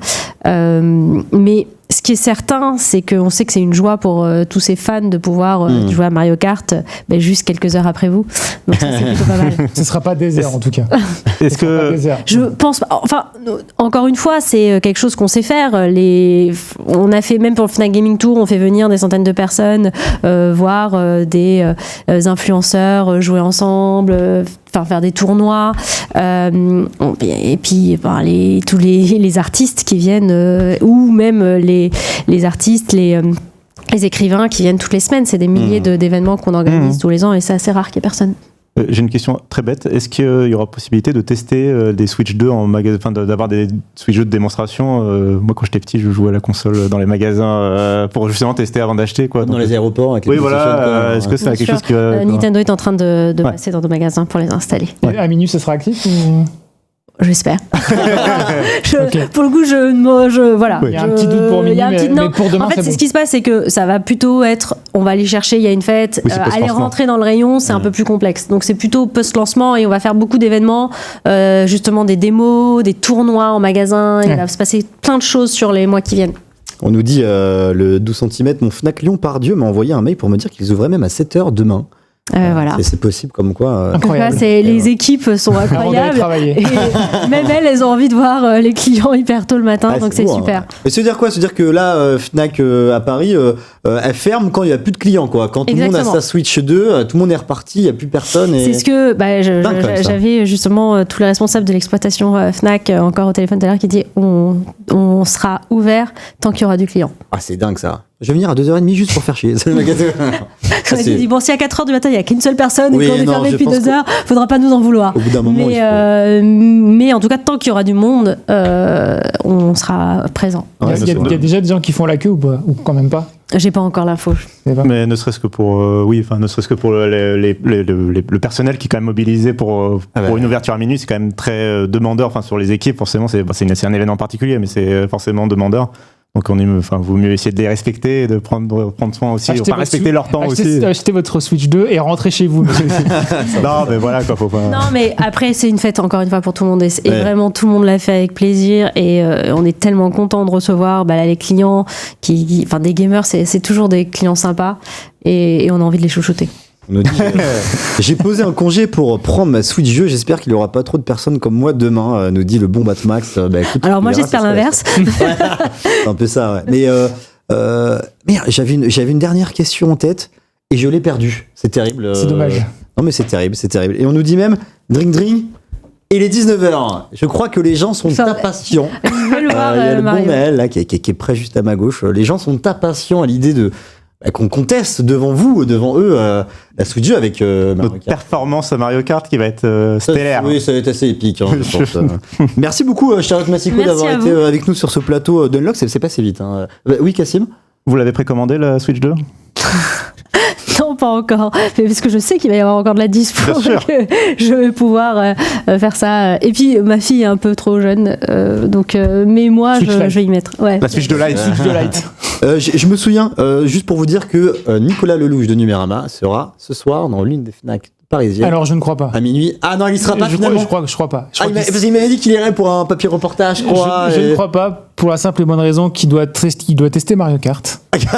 et Raison valable. qu'il y a une conférence PlayStation à 23h. Oh là là là C'est là vrai. là, le tunnel quoi. C'est vrai Donc, qu'on a un State of Play à 23h Donc, de PlayStation. il n'y a pas que Nintendo dans la vie. C'est vrai. Ouais, mais bon, bah il y aura pas Nico. Je sais plus s'il y a des équipes de Frandroid dont c'était plus ou moins positionné, mais en fait on a. Disons que c'est un peu. On espère y aller. C'est juste qu'après, faut. Minuit, bon voilà. Ah oui, écoute. Ça demande un peu de courage, quoi. Bon, moi, j'y serai. Moi, j'y serai en pas. tout cas. Moi, j'y serai pas. Je Moi, vous le j'y dis. serai. Moi, j'y serai pas, je vous le dis. Moi, j'y serais peut-être. Non, j'en ai entendu quand même qui disait qu'il serait Ouais. sans doute dans le coin. De la presse. De chez vous, peut-être. Ah, chez nous. Oui. On veut des noms là. Merci encore Charlotte d'avoir été avec nous Merci sur ce à plateau. vous. Ne quittez pas surtout ce stream. On va basculer sur le setup canapé. Il y aura un petit magnéto. On revient si je ne m'abuse. Oui, on me dit oui, on me confirme. Et on va vous présenter du coup la Switch 2 pendant 10 minutes, bim bam boum. Et après on va jouer sur une durée indéterminée. Peut-être jusqu'à minuit. Je ne sais pas combien de temps ça va durer. Voilà, c'est tant qu'il y a du monde. On fait une est là. contre-soirée. Merci Maxime et merci Cassim aussi d'avoir été avec nous sur ce plateau. Avec d'Unlock. plaisir. Et ben tout de suite, j'ai envie de dire, on enchaîne. Encore merci Charlotte. Merci. Et allez, Magneto pour la Switch 2. Let's go!